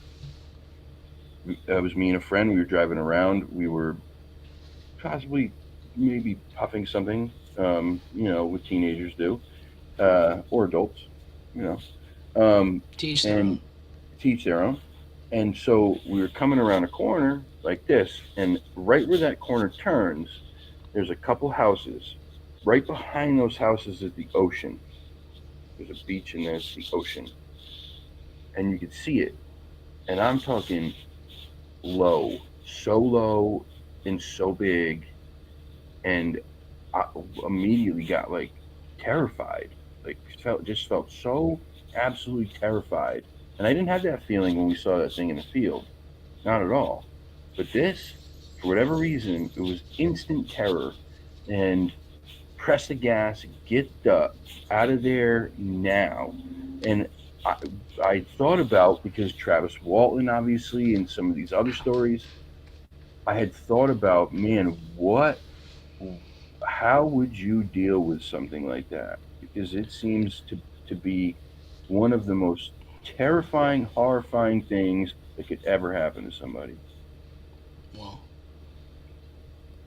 I'll tell you how. Okay. And but before I get into that, I'm gonna say something to you, and I hope it doesn't trigger anything in you. Okay. I hope not too. But you said that the first encounter that you had there was no fear. The second one there was immense fear. Correct? Yeah, yeah. It was instant. It was just like, Because your subconscious knew what was behind that, even though your conscious mind did not. Because most likely that first time you were taken. don't tell me that. Listen, you can shut it out your whole life, never have any interaction with it if you choose to. But the peace that you will find if you choose to go down the route to look into it and stare the true self, the true reality, in the eye, the peace that comes from that, the mastery of your own self, that's what you're trying to attain. And And it can do that like with 30 or 40 people there. Like, mhm, you could just yeah, be taken. No one would even know. no one would know. See, all right. I actually like this expression. I actually heard this from somebody who's a Christian. Right? They say this thing when they talk. I was talking to them about UFOs, right? About their Yeah. existence and the credibility of them. From the Christian standpoint, they talk about angels and demons, right? Angels and demons are uh, cut from a cloth closer from God, and they are not of our 3D world. Okay, Mm-hmm. Let's just say that if you're a fish, or yeah, I guess a fish was a good example to put it, and you stick your face and something sticks its face into the pond, you're like, holy crap, what's that? You don't know. And this somebody's used this exact analogy on one of my shows. That's why I'm using it, because I thought it was cheeky. Because I normally use the box reference. I usually normally use a box, but I like the way he put it better. So all you can see is that face. You're like, what the heck is that? Look at this weird fish. What is this weird fish? I've never seen this other fish before. You have no idea that there's a body attached to that face. All you see is the face. Mm.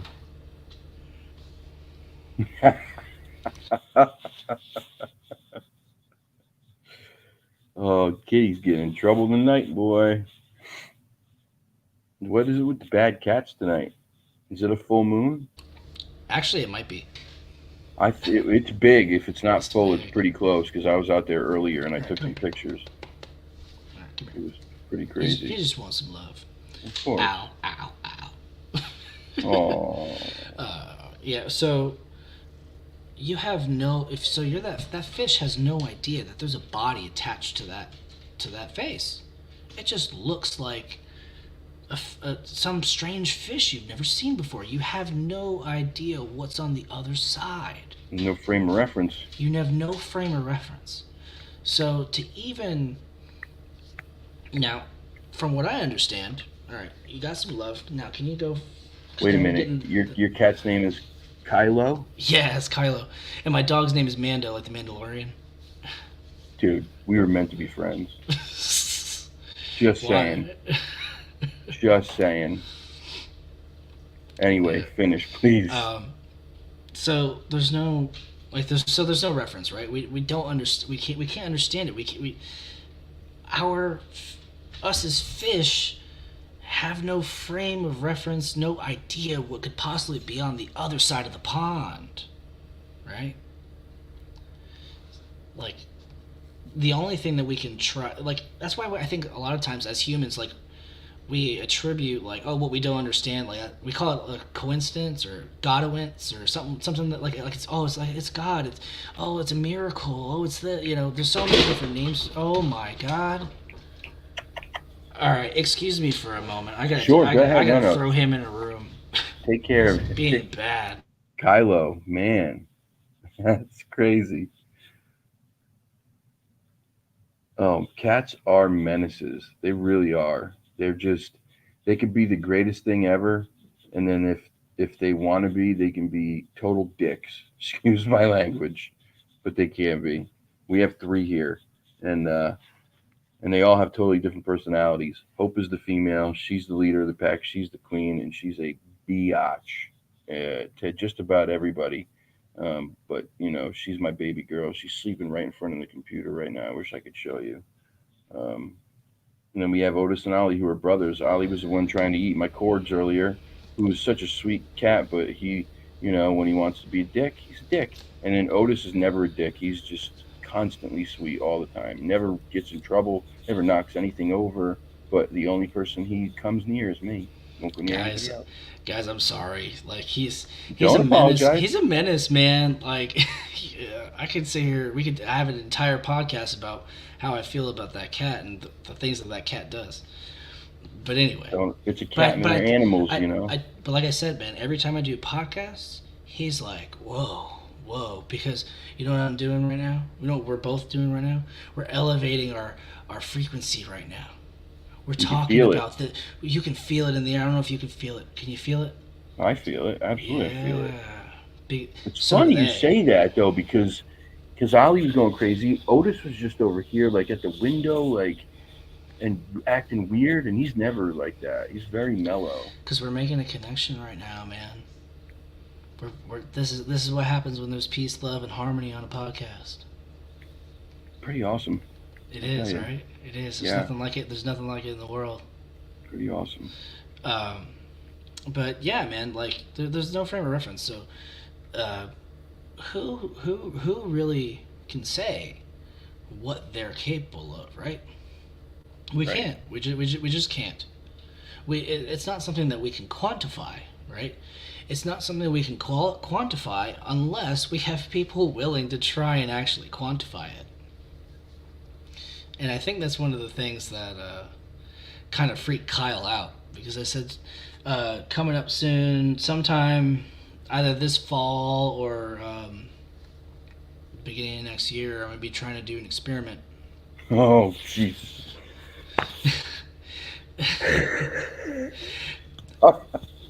Are you about to say this? Yeah, I'm going to say it. You guys, I'm going to be trying to do I'm going to be trying to do an experiment where I'm trying to get abducted on camera. Did you all hear this? Yeah. Did you hear this? There should be 10,000 people in here right now. Did you hear what the man said? I'm trying to get abducted on camera. And not by the neighborhood perv. Yeah, no, I've had my fair share of those. I don't.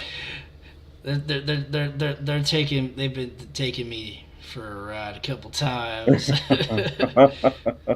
anyway, without getting too into it, yeah, man. We've been working on this thing, and I'll share. There's this thing kind of going around like the paranormal community. There's a lot of people using what's called the Gansfeld experiment. Yeah, and what so cool. What the Gansfeld experiment is that it's sensory overload, right? The idea is that you're overloading your eyes, and then you're giving, so that way your eyes aren't distracting you. Oh, I'm sorry. Your eyes aren't distracting you and like overload, like trying to piece it together here. What they're doing, like what it does is the sensory overload stops you from being able to utilize your eyes. Therefore, it's increasing your other senses. So like your feelings, your touch, your taste, your smell, and your hearing, right? But it's also helping out your sixth sense. Right. And, that's why, and a lot of people are using it with like spirit boxes and things like that, and they're making these cool little goggles, and they look awesome, man. I have a friend of mine, he has his own thing called the Delco experiment or whatever, and he uses it for ghost hunting, and it works because it's a fantastic experiment. But that's mainly just like a Gansfeld mixed with the Estes method, which is you sensory deprivate, right, and you put on a spirit box and or white noise, and you listen for words. Right. You try to hear through. You try to hear, like what the other things on the other side behind the curtain are trying to say to you. Yeah, some people even do it where they send like somebody from their group like in another room, and they'll ask a question, and then see if you get a corresponding answer. Yeah, we've done that. We've done that numerous times. Yeah, it's pretty amazing stuff. So, what I've done is I said to myself, okay, that's a neat trick, but how can we take it to another level? So what I did was I created designed a mask that doesn't just sensory overload your eyes. It does that while also stimulating your pineal gland. Now, for you that, if you don't know what the pineal gland is and what it does, it's still not even understood what they fully do. They know that it releases a certain amount of endorphins. Mm-hmm. Some of those are tied to sleep. Some of those are tied to like feel-good sensors. But for the most part, nobody really understands the purpose fully 100% of what the pineal gland is capable of. The pineal gland is also linked to what people in the like yogi realm and like gurus and things like that call your third eye chakra. Yep. It's the epicenter for seeing behind the veil spiritually. Basically what it is, it's like a push button for your spirit, right? So my crazy self was like, well, why don't we try to sensory overload that? So what I did was I have got it to a certain light frequency, which is high frequency. I'm using blue light, like light blue light, because my thought process is if I use higher frequency light, then I'm going to be able to contact things of higher frequency. I don't want the low vibrational beings. I don't want demons and, nasty earthbound spirits. I want to talk to gods. I want to talk to the big kahunas out there, and that's what you do with it. Unbelievable, bro. Yeah. So what it does is, I've come to find out, is that it actually, when you're overloading it, your photoreceptors, right, for your pineal gland, what that does is it actually decalcifies it. So, all right, I don't know if a lot of people know this, but there's a lot of things that are like in the standard human diet now that calcify your third eye, and it act in like toothpaste, Coca-Cola, you name it. There's a lot of things that actually are calcifying your pineal gland. You want that to be decalcified. You want it to be as pure as it was when you were a kid, because what it does is it opens up your imagination and it opens up your spirit, right? So on top of that whole crazy spectrum of things that you're visually experiencing within your, like, from just your eyes and your in your mind, I'm using specific binaural beats that match the frequency of the light that's being put into your pineal gland. And I'm telling you what, man.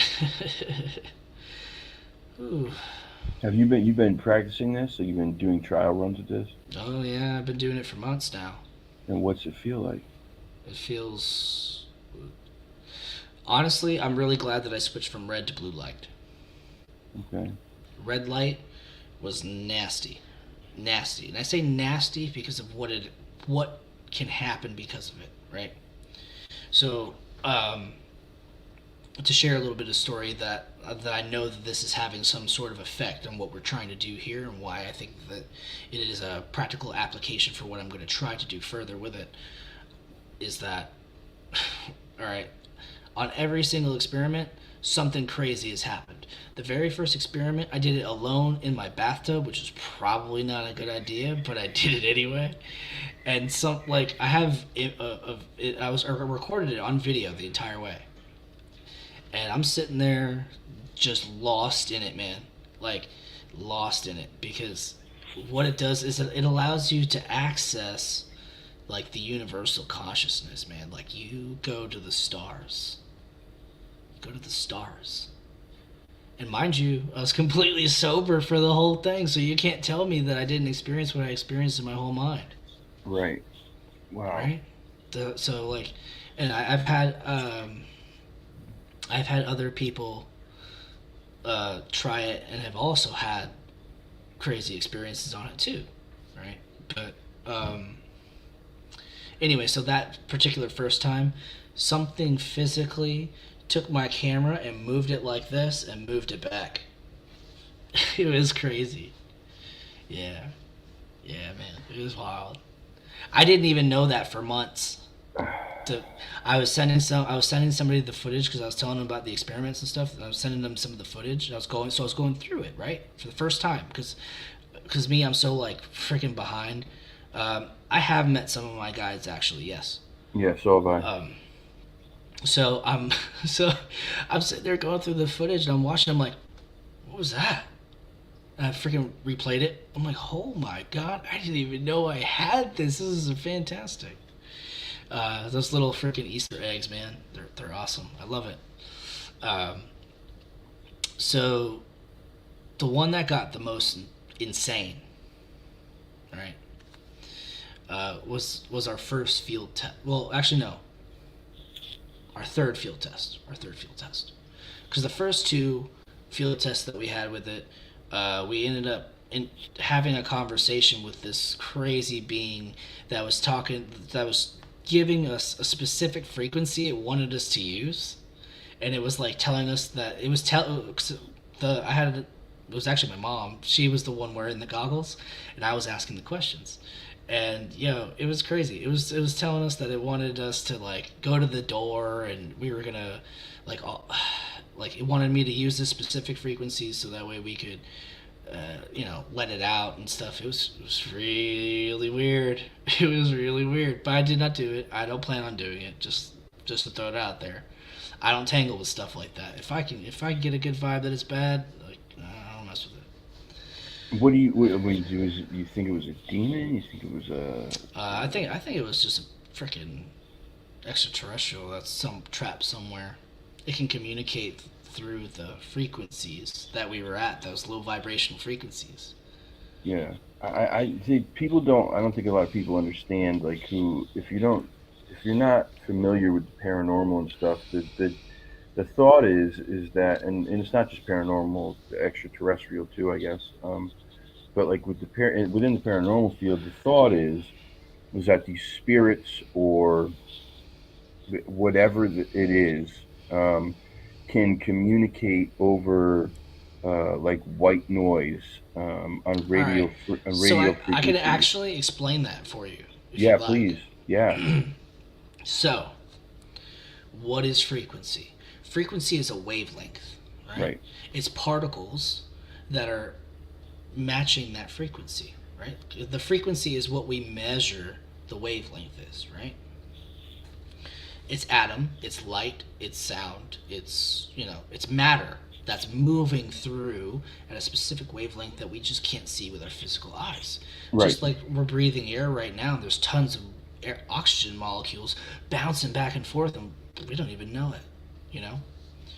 So, frequency, and the reason that I think that frequency and vibration is key to being able to communicate with things, including Sasquatch. Just want to throw that out there for everybody. Everybody talks about, oh, well, they use this thing called infrasound, and oh, well, they can go into portals, they can turn themselves to orbs, this, that, whatever. Well, how can they do it, right? So we have to think of, we lost Kyle. I'm here. I'm Oh, here. I oh, just got to do something real quick. I'm here. oh, I'm yeah, not no going nowhere. worries, no worries. So they can do these things, right, guys? And the frequency, they are able, or at least this is what my hypothesis is after doing a bunch of different research on various scientific things that have been proven through quantum science. Um, they can manipulate their matter. They can get their matter. Talk about Bigfoot here. They can get their matter to match the vibrational frequency to be able to transport it to another place, and that's the orbs, right? Infrasound is them using sound at a specific frequency to debilitate us in some sort of way.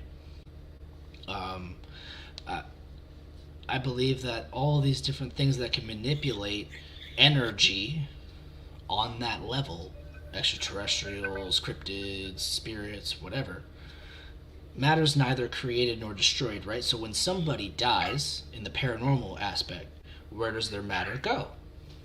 Their matter is left here on an imprint. It's their energy.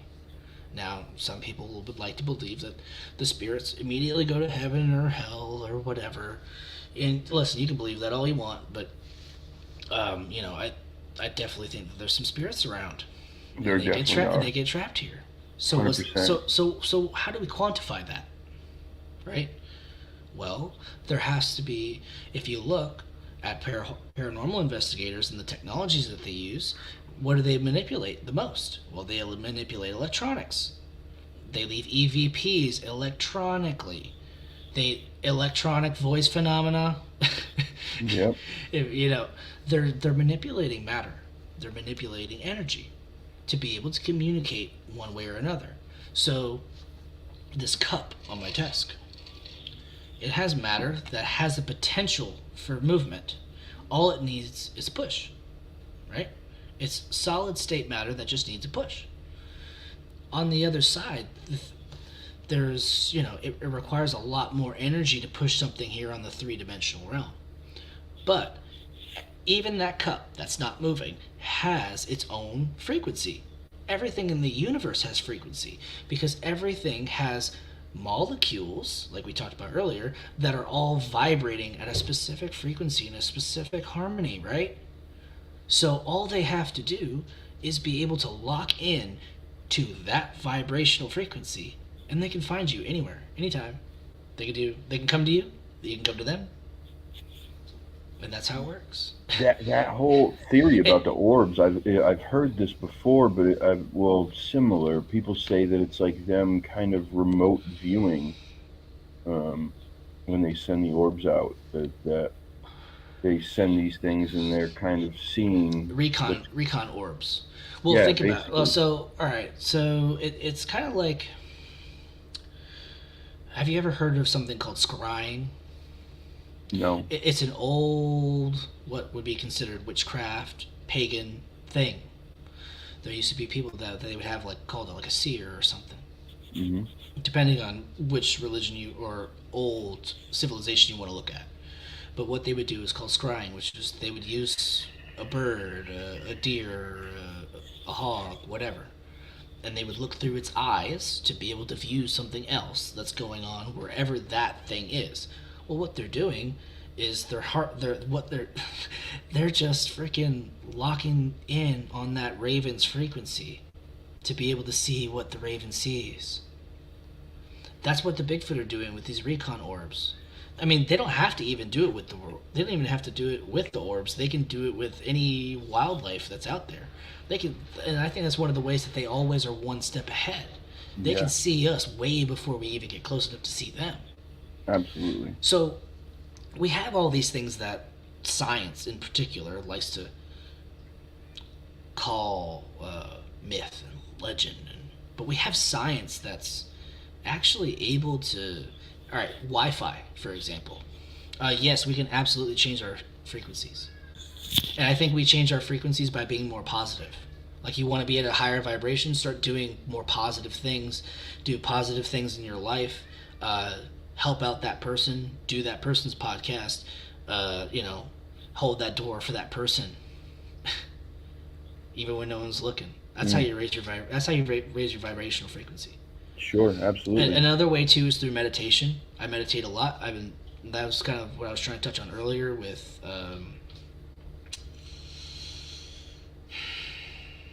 the 12-step program. I learned how to meditate very, very, like I didn't realize back then that I was picking up the tools to do what I do now, which is like real deep state meditations. Because that's the other thing that I mix with this experiment is that I do meditations at the same time. Yeah. So I'm overloading my I'm overloading my ears, my eyes, even my senses. I use specific oils and herbs to get to get all my senses at this vibrational frequency, and hopefully that I'm using myself as a conduit and a beacon for something to come, and try and communicate. And that's what it does, man. This is Yes. so crazy, man. Yeah, man. This, Oh, this so is back to so. the third field test. So we're out there. We had did the experiment, and like the whole freaking time, um, the person with the goggles on had a really crazy experience. We ended up seeing like 3 different UFOs that night. Um, After and while it was going on, I could hear that there was something like stomping around us, right? It's just like stomping around and shuffling through the brush and stuff. And I heard like a a couple whoops off in the distance too. I was like, oh man, this is gonna get crazy tonight. So then the UFO showed up. It was it was crazy. So then another person showed up. We started call blasting the Sierra sounds. Uh, what was funny is that we shut them off and it was just like silence. And I was like, oh, dude, you know what? Let me, because I've been meaning to show him some of this audio that I captured at the beginning of this last year. Because Is, I really, is that your cat? yeah, dude, Okay. yeah, Oh my he's good. God, I'm going crazy. I'm like looking around, going, "Are my cats meowing? Like, Yeah, what's going on?" he's upset that I threw him in there with his grandpa. Oh, it's Oh, all right. It's all right. Anyway, um, So I was like, yeah, dude, let me show you this audio. And every time that I went to go play the audio, something threw a rock at us. Now the first time we were like, something just threw a rock because it hit my buddy's windshield, and it like kind of like nicked his windshield a little bit. And it went. And what was funny is that he was standing like kind of like to my left, and I'm over here, and it went right by my head, right in between both of our heads, and hit the glass perfectly. We were like, oh man, what was that? That was weird. And then we were like looking around for the rock, we couldn't find it. We're like, all right, well, whatever. Let's just go back to normal. I got to show him the thing again. Another one. Except this time, it landed on the hood of my mom's car. And it landed on her CRV. And I picked it up and it was wet. It was crazy. It was weird. I still have the rock. It's cool. Yeah, because like, why would a wet rock on a completely dry summer day be falling from the sky? Yeah, yeah. That doesn't make a whole lot of sense. So I was like, all right, grab the little rock, put it in a bag for DNA sampling eventually, and put that in the car. Pulled my phone out again, went to show him the audio again. A third rock, well, boom, hit the top of my buddy's Hummer, and it bounced off the side of the car. So we're looking for it. I'm like, well, that rock is different. And I look at the rock real close, and there's this white hair attached to the rock. And I was like, whoa. And then my mom, she started feeling this anxiety, like trying to get us to leave. And we were getting ready to go, and like, I was like, dude, like all this happened so fast. Like we didn't even get the cameras going. Like it was like, it was crazy. So I was like, oh well, I kind of want to stick around a little bit more. And there was like a sign over off to the we were sitting in a parking spot, a little bit off towards like where the trailhead starts. There was a big old sign, and there was a whoa, boom. They threw a rock like this big, and it hit that sign. And we were like, all right, yeah, it's time to go.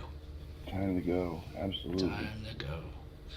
But all that, like, so is it coincidence that we used that experiment out there where I knew that there was Bigfoot and then that happened? Was it coincidence? Yeah. Like, what are the chances? What are the chances that we do that? There has to be a connection. And the only way that we can figure out the connection is if we stick around and do crazy stuff long enough to have a data pool where we can quantify it. Like trying to get abducted on camera. Oh, and another cool one that I'm not sure if we're actually going to be able to do it. I don't know if we're going to use just like the deer feed plot, or if we're actually able to get a hold of a deer carcass. Mike, listen to this, Mike. I'm gonna sit over the deer carcass all night long in a freaking the lift tree stands. I have one, so I'm gonna put it up in a tree. I'm gonna put a deer carcass underneath me. I'm gonna jack myself up, no pun intended, and and I'm gonna sit over it with a thermal. Oh my God! When I said to Mike, I go, this kid's got some stuff that he's gonna announce at some point. I said, and I don't know if I should tell you or just let you hear it when he does it. And he says to me, he was like, I can only imagine he's probably gonna wear a suit made out of apples and meat and lay in the woods for Bigfoot to come find him. And I go, you were close. All right, so me and my buddy were joking one time. And we were talking about getting a suit of like medieval armor and just walking out into where we know there's Bigfoot at and just sitting there in the armor all night. For what? What are they gonna? The armor's gonna help you? Well, the armor might help. I doubt it. Yeah. I doubt it. Well, then my thought was, well, what if we get struck by lightning? And I was like, yeah, we're dead then. Yeah, you're definitely dead then. You're welded to that stuff. Yeah, we might just die of heat stroke before. That might too. I sure would.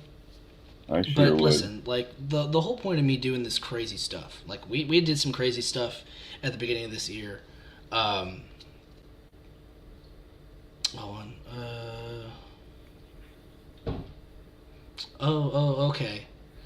Oh, I will get back to that in one moment.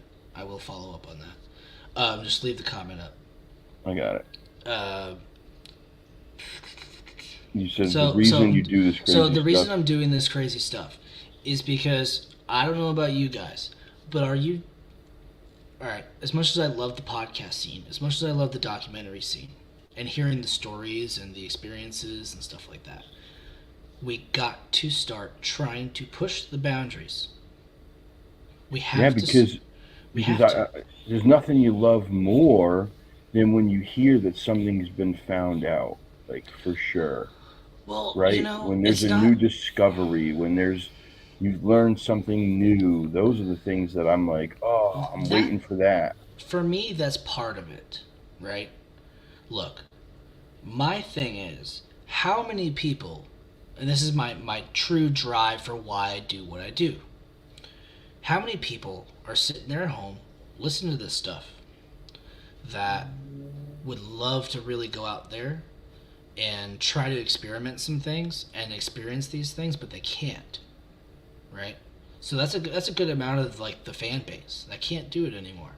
They're older, they have health issues, whatever. So me being young and kind of fit, I'm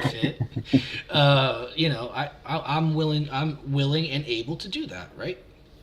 But the other part is, how many people, if we can just get like one good like 4K shot, yeah, if we can get like one really, really good thermal, how many people would that help? Oh man, so many. I don't want the fame. I don't want the glory. I don't want you to think I'm cool or badass that I'm doing it. I just want you to be able to not feel crazy. Right. I want you to feel like somebody finally got something either equally as good or better than the Patterson-Gimlin film that's still being debated all these years later. Right. It's still a debate. It's still a debate. And crazy. It's partially a debate because the majority of the mainstream science debates it. It's crazy that film from 1967 is still the baseline for everything. It's still the best, most credible piece of video evidence that they have. That's amazing. Well, the interesting part about that is what the fact that it's old is what makes it super credible. Yeah, right. It can't be CGI because CGI wasn't invented yet. It can't be a certain like costume prosthetics or anything like that because those weren't invented yet. Right. So like the proportions and everything about the Patterson-Gimlin film, like it was extremely hard for that to be a hoax. It's extremely unlikely for that to be a hoax just because it was old, shot on 16mm film. Yeah, it'd be I'm a film guy. Difficult to do. So I've extensively looked into that from a film standpoint. I see things on the internet all the time, and people will say what they think it is, and then I kind of do my own little research on it. I take a snapshot of what they're saying, what they think they see, and I take it and I look at it in my own editor. That's what I do. That's what I am. Hey, real quick, What's up? I got about 15 minutes left before I gotta get the dog and all that. So let me answer. But before before anything else, you'll come back on, right? Nah, man, this is a one-time deal. Of course. I was worried about that when I made the Blender account comment earlier today. No, which is funny because I had no clue what Blender was. So it's like Plenty of Fish, right? It's like a dating app or something. Dude, I got no clue. I think it's like a real low grade dating app, like for lot lizards. Look, I'm sorry. I would not be looking for love on anything called Blender. Yeah, it doesn't sound good. That does not sound pleasurable at all. Doesn't. Nope, not even a little bit. That's just to me personally. I know that might float some boats, but not this boat. But anyway, yeah. So what else? So the being wasn't. I never actually seen what it looked like because when I looked out, that's when it changed and I was on the table again. But to finish up that story, I got to the table and experienced that memory, but that wasn't the only thing my subconscious decided to give me. it started to explain to me that there was more. So on that same ship, so the Greys left, and I'm still on the table, and this big hulking thing. I shouldn't say thing. That's kind of rude, but this big hulking being came in, and I want to say it kind of looked like a reptilian to a degree, but not really. And it took me, it took me off the table, and it set me down, and it just grabbed my hand, and I'm telling you, I could feel its hand around my hand, and it walked me through the ship, and it walked me to this window, and we sat there, and I'm holding this, and I was seeing myself as a child. I was a child. I thought that I was having these dreams when I was, in my later teens, closer to adulthood. I was a child.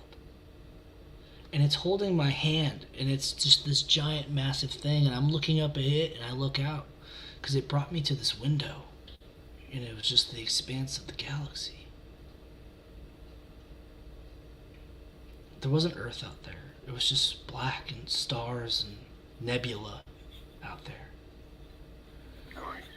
And then it turned its head, and it kind of made a noise, and it started leading me off in another direction. And it led me into like another kind of bright room. And I can describe the inside of the ship, like around, like, all right, so like imagine you're in a regular kind of hallway, except the hallway is like metal, and it's like gears in these weird intricate patterns, like it looked like the whole tunnel or hallway was machinery. Everywhere we walked, it was like machinery around until you got closer to a room, and then there would be light. And then it was like there was a light that would come, and I don't know if this was because it was changing the memory or what, but that's what I remember. And it led me to this room, and I walked into it, and I went into the light, and then there was this blue woman, and she had this feathery headdress, like it was like imagine like a headdress, but it was part of her head, and she was beautiful, and she looked and she leaned into me, and then that's when, for whatever reason, the therapist pulled me out. So that's where I'm at. The next one I do, hopefully I'll pick up back where I left off and figure out more. But when I got pulled out of that state, and my active conscious, the thing that I could feel myself that was screaming out at me was universal communion. There was all these different beings that were all wrapped up in this one contact experience. They all work together, no matter how big, how small. They do whatever it is they gotta do with each other. They work together to survive. They work together in harmony to survive. And that's what we need to do. Universal communion and life is the most important thing that we have in this galaxy. We should treat it with the utmost respect. It's no, again, it's no coincidence that we were put on this planet, that everything works in unison just so that we're all able to survive, together, and even if we did everything right, we would flourish. But it's when you were talking earlier, it's what I was thinking. Like when you talk about the planet and what it is, it's this is the planet itself is alive, and um, it's just so crazy that people don't think about the complexities of it all, and the bigger picture, that like what did it take for us to be who we are and where we are, that everything works just right so that we can survive here. Um, and I think that when people don't look at things like that, they get short sighted and complacent, and it's easy to do, especially nowadays. Everything's like, oh, right now. Everything's right now. I get everything I need right now. I get all the information I need right now from Google. I can watch whatever I want right now on any streaming service. Oh, I don't want to cook. Well, I got a microwave, and that'll give me my food right now. You know, and Well, what's the main theme of Jurassic Park, the first one? What does Ian Malcolm talk to John Hammond about? How the scientists stood on the backs and the ideas of others. yes, yes, They didn't take the next necessary steps to attain the knowledge that they got. They never had to go through the process and figure out whether or not they were so preoccupied with whether or not they could. They didn't think about whether or not they should. mm, Right? And like that's where we're at as a society. We don't think about the consequences. We think about we need gas, we need food, we need money, we need TikTok, we need this, we need that, and we need to see more Kardashians. We need to see more freaking NBA stars and movies and whatever. We need to overload ourselves. If I can leave off with one message today, guys, I want you to contemplate. And I mean contemplate, not just think. Contemplate why now in 2022 live in a world that completely is driven to get us away from ourselves and our families and our homes. Really contemplate that and think about what your relation is to that problem and figure out how to solve it for you. Contemplate that. And if I guarantee if you start contemplating and doing one thing a day to try and counteract what's happening in this world, you're going to see a massive change in your life.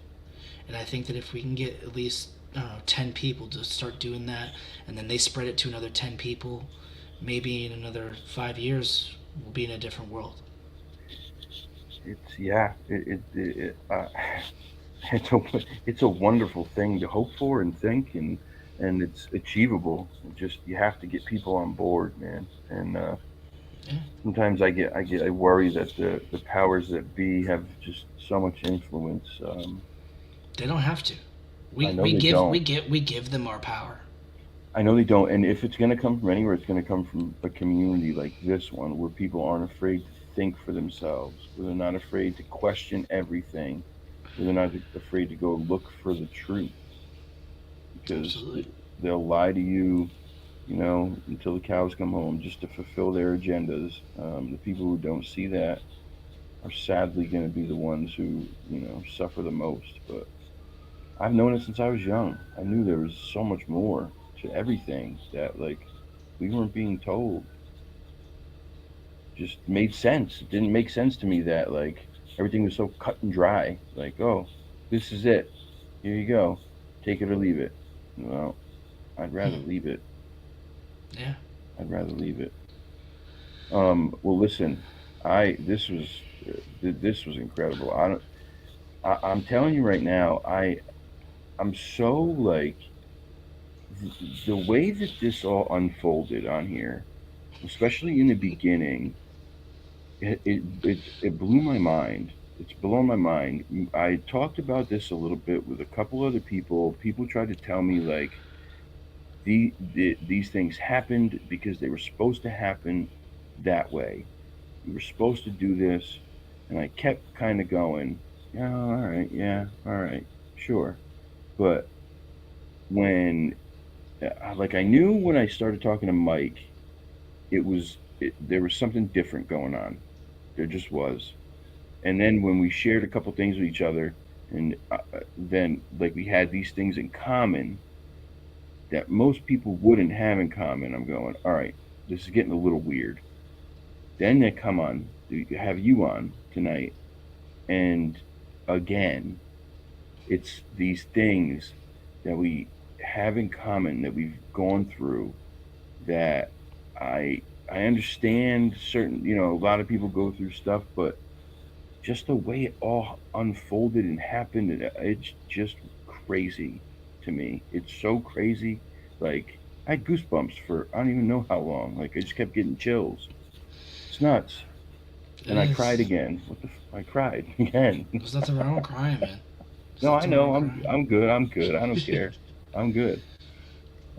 Hey, I This cried too, so I should be just as embarrassed, right? no. Why? Don't be embarrassed. I'm just a joke. It's a joke. Yeah, I'm not embarrassed. I'm just saying, like, it's one of those things, like, crazy, that I got to that point emotionally. That means that this is a really amazing conversation. I learned a ton, stuff I didn't know anything about. I learned so much. Like, God, you're like an encyclopedia, man. You are, how old are you? 30. Wow. Okay. So I'm 42. You are a very well spoken, articulate, um, super knowledgeable person at 30 years old. At 30 years old, I was a dummy. I was an idiot. I'm 42 and I'm still kind of slightly No, stupid. no, you're not. No, you're not. This was great though, man. And Yeah. I'd love to have you back on sooner than later so that we can Yeah, man. discuss Just some of the other yeah, stuff. hit me up, man. Dude, I got all kinds of stuff I can talk about. I know you do. I know you do. It's crazy. I just want to remind everybody that again, he's trying to get abducted on camera. In case you missed it, he's trying to get abducted on camera. Just saying. Okay. Also, thank you everybody for coming tonight. I say this all the time. It's not like a broken record, but like it means so much to me. It, Absolutely. to, to for anybody to take any time out of their day to watch me talk about these things that I really enjoy and that I'm passionate about, it just means a lot. And that I get these messages and emails and stuff, like those things are so uplifting. You have no idea. You have no idea how much it means. Like I show my mom. You know what I mean? Like 42 years old, going, "Mom, look at this. This is so nice," and she thinks the same thing. It's amazing. You guys are just so great. I have one thing I wanted to ask. I have an idea that I kind of was thrown out there. I said it to you earlier. Um, I've been thinking about possibly doing a special Halloween show, um, a live in the field. It wouldn't probably be on Halloween. It'd probably be done like the weekend before, but it would be live. It'd be in the field, potentially either at like a haunted location where I do a live, investigation that way, or and this would be a first for me, by the way, if I did this, because I've never done in the woods, back in the woods at night. I've never done it. Um, Mm. so it would be a first to go into the woods at night and look for the big guys. Um, so I want to know what you guys think. If there's, you're leaning one way or the other, or you're thinking don't even do it at all, and have a cool guest on. Either way, let me know. If you say don't go in the woods, I won't be upset. Not at all. Honesty. I'm not putting a meat suit on, sitting in a tree stand. It's not happening. All right, to clarify, I'm not putting a suit on. Okay. You put a deer carcass underneath you. Not a whole lot of difference. I mean, hey, yeah. Well, I mean, the difference is it's not on me. Yeah, I guess. Yeah, yeah. But But in a yeah, I'm tree gonna stand, try. I'm gonna in a try. in a tree stand with a bloody deer carcass below you, and something gets going, and they're hungry, All and right. So I want to real quick to explain why I'm doing it that way, because I know that there's coyotes out there. There might be wolves out there, right? So and like from most quadrupedal uh, known mammals, yeah, being up the tree is the most safest thing. sure. But if they come in and they grab the kill, right? I'll be able to see what comes and grabs the kill. And it'll probably be a really freaky experience, but I'll be able to see it. I'll be able to see, I'll have a pretty good field of view. But there's something in the Bigfoot community that probably most people know. When they hear Bigfoot on audio, they normally hear coyotes. And it's Mm, either the coyotes respond to the Bigfoot or the Bigfoot respond to the coyotes. So they have a symbiotic relationship, right? in this particular location, I know that they have a very symbiotic relationship with the coyotes there. I actually have it on audio. The Bigfoot yelling at his coyotes. It was great. The coyotes were going back and forth and fighting with each other, and like it was like ah, ooh, ah, ah. It was like, and then suddenly it got super quiet on the audio tape. Yeah, it's weird out there, right? So anyway, the idea is that I want to see if they try to drag it off, and if possible, I'm going to try to locate where it goes, and then to see if they bring it to the Bigfoot, or will the Bigfoot come up to it with me right over it, because they have to know I'm there. So Yeah, they're gonna know. it's either a win. It's a potential win-win. If we can prove that symbiotic relationship is truly a symbiotic relationship, like okay, we're in the middle of the woods. The coyote don't have to drag it off, so why would they drag it off? Right. Right. And that's the key. That's what I'm trying to test.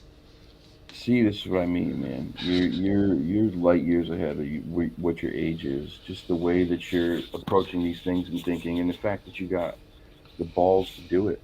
Um, it takes balls to break barriers and to push envelopes. It really does. It takes a set of balls, and you got them. So Hey, listen, I hope kudos.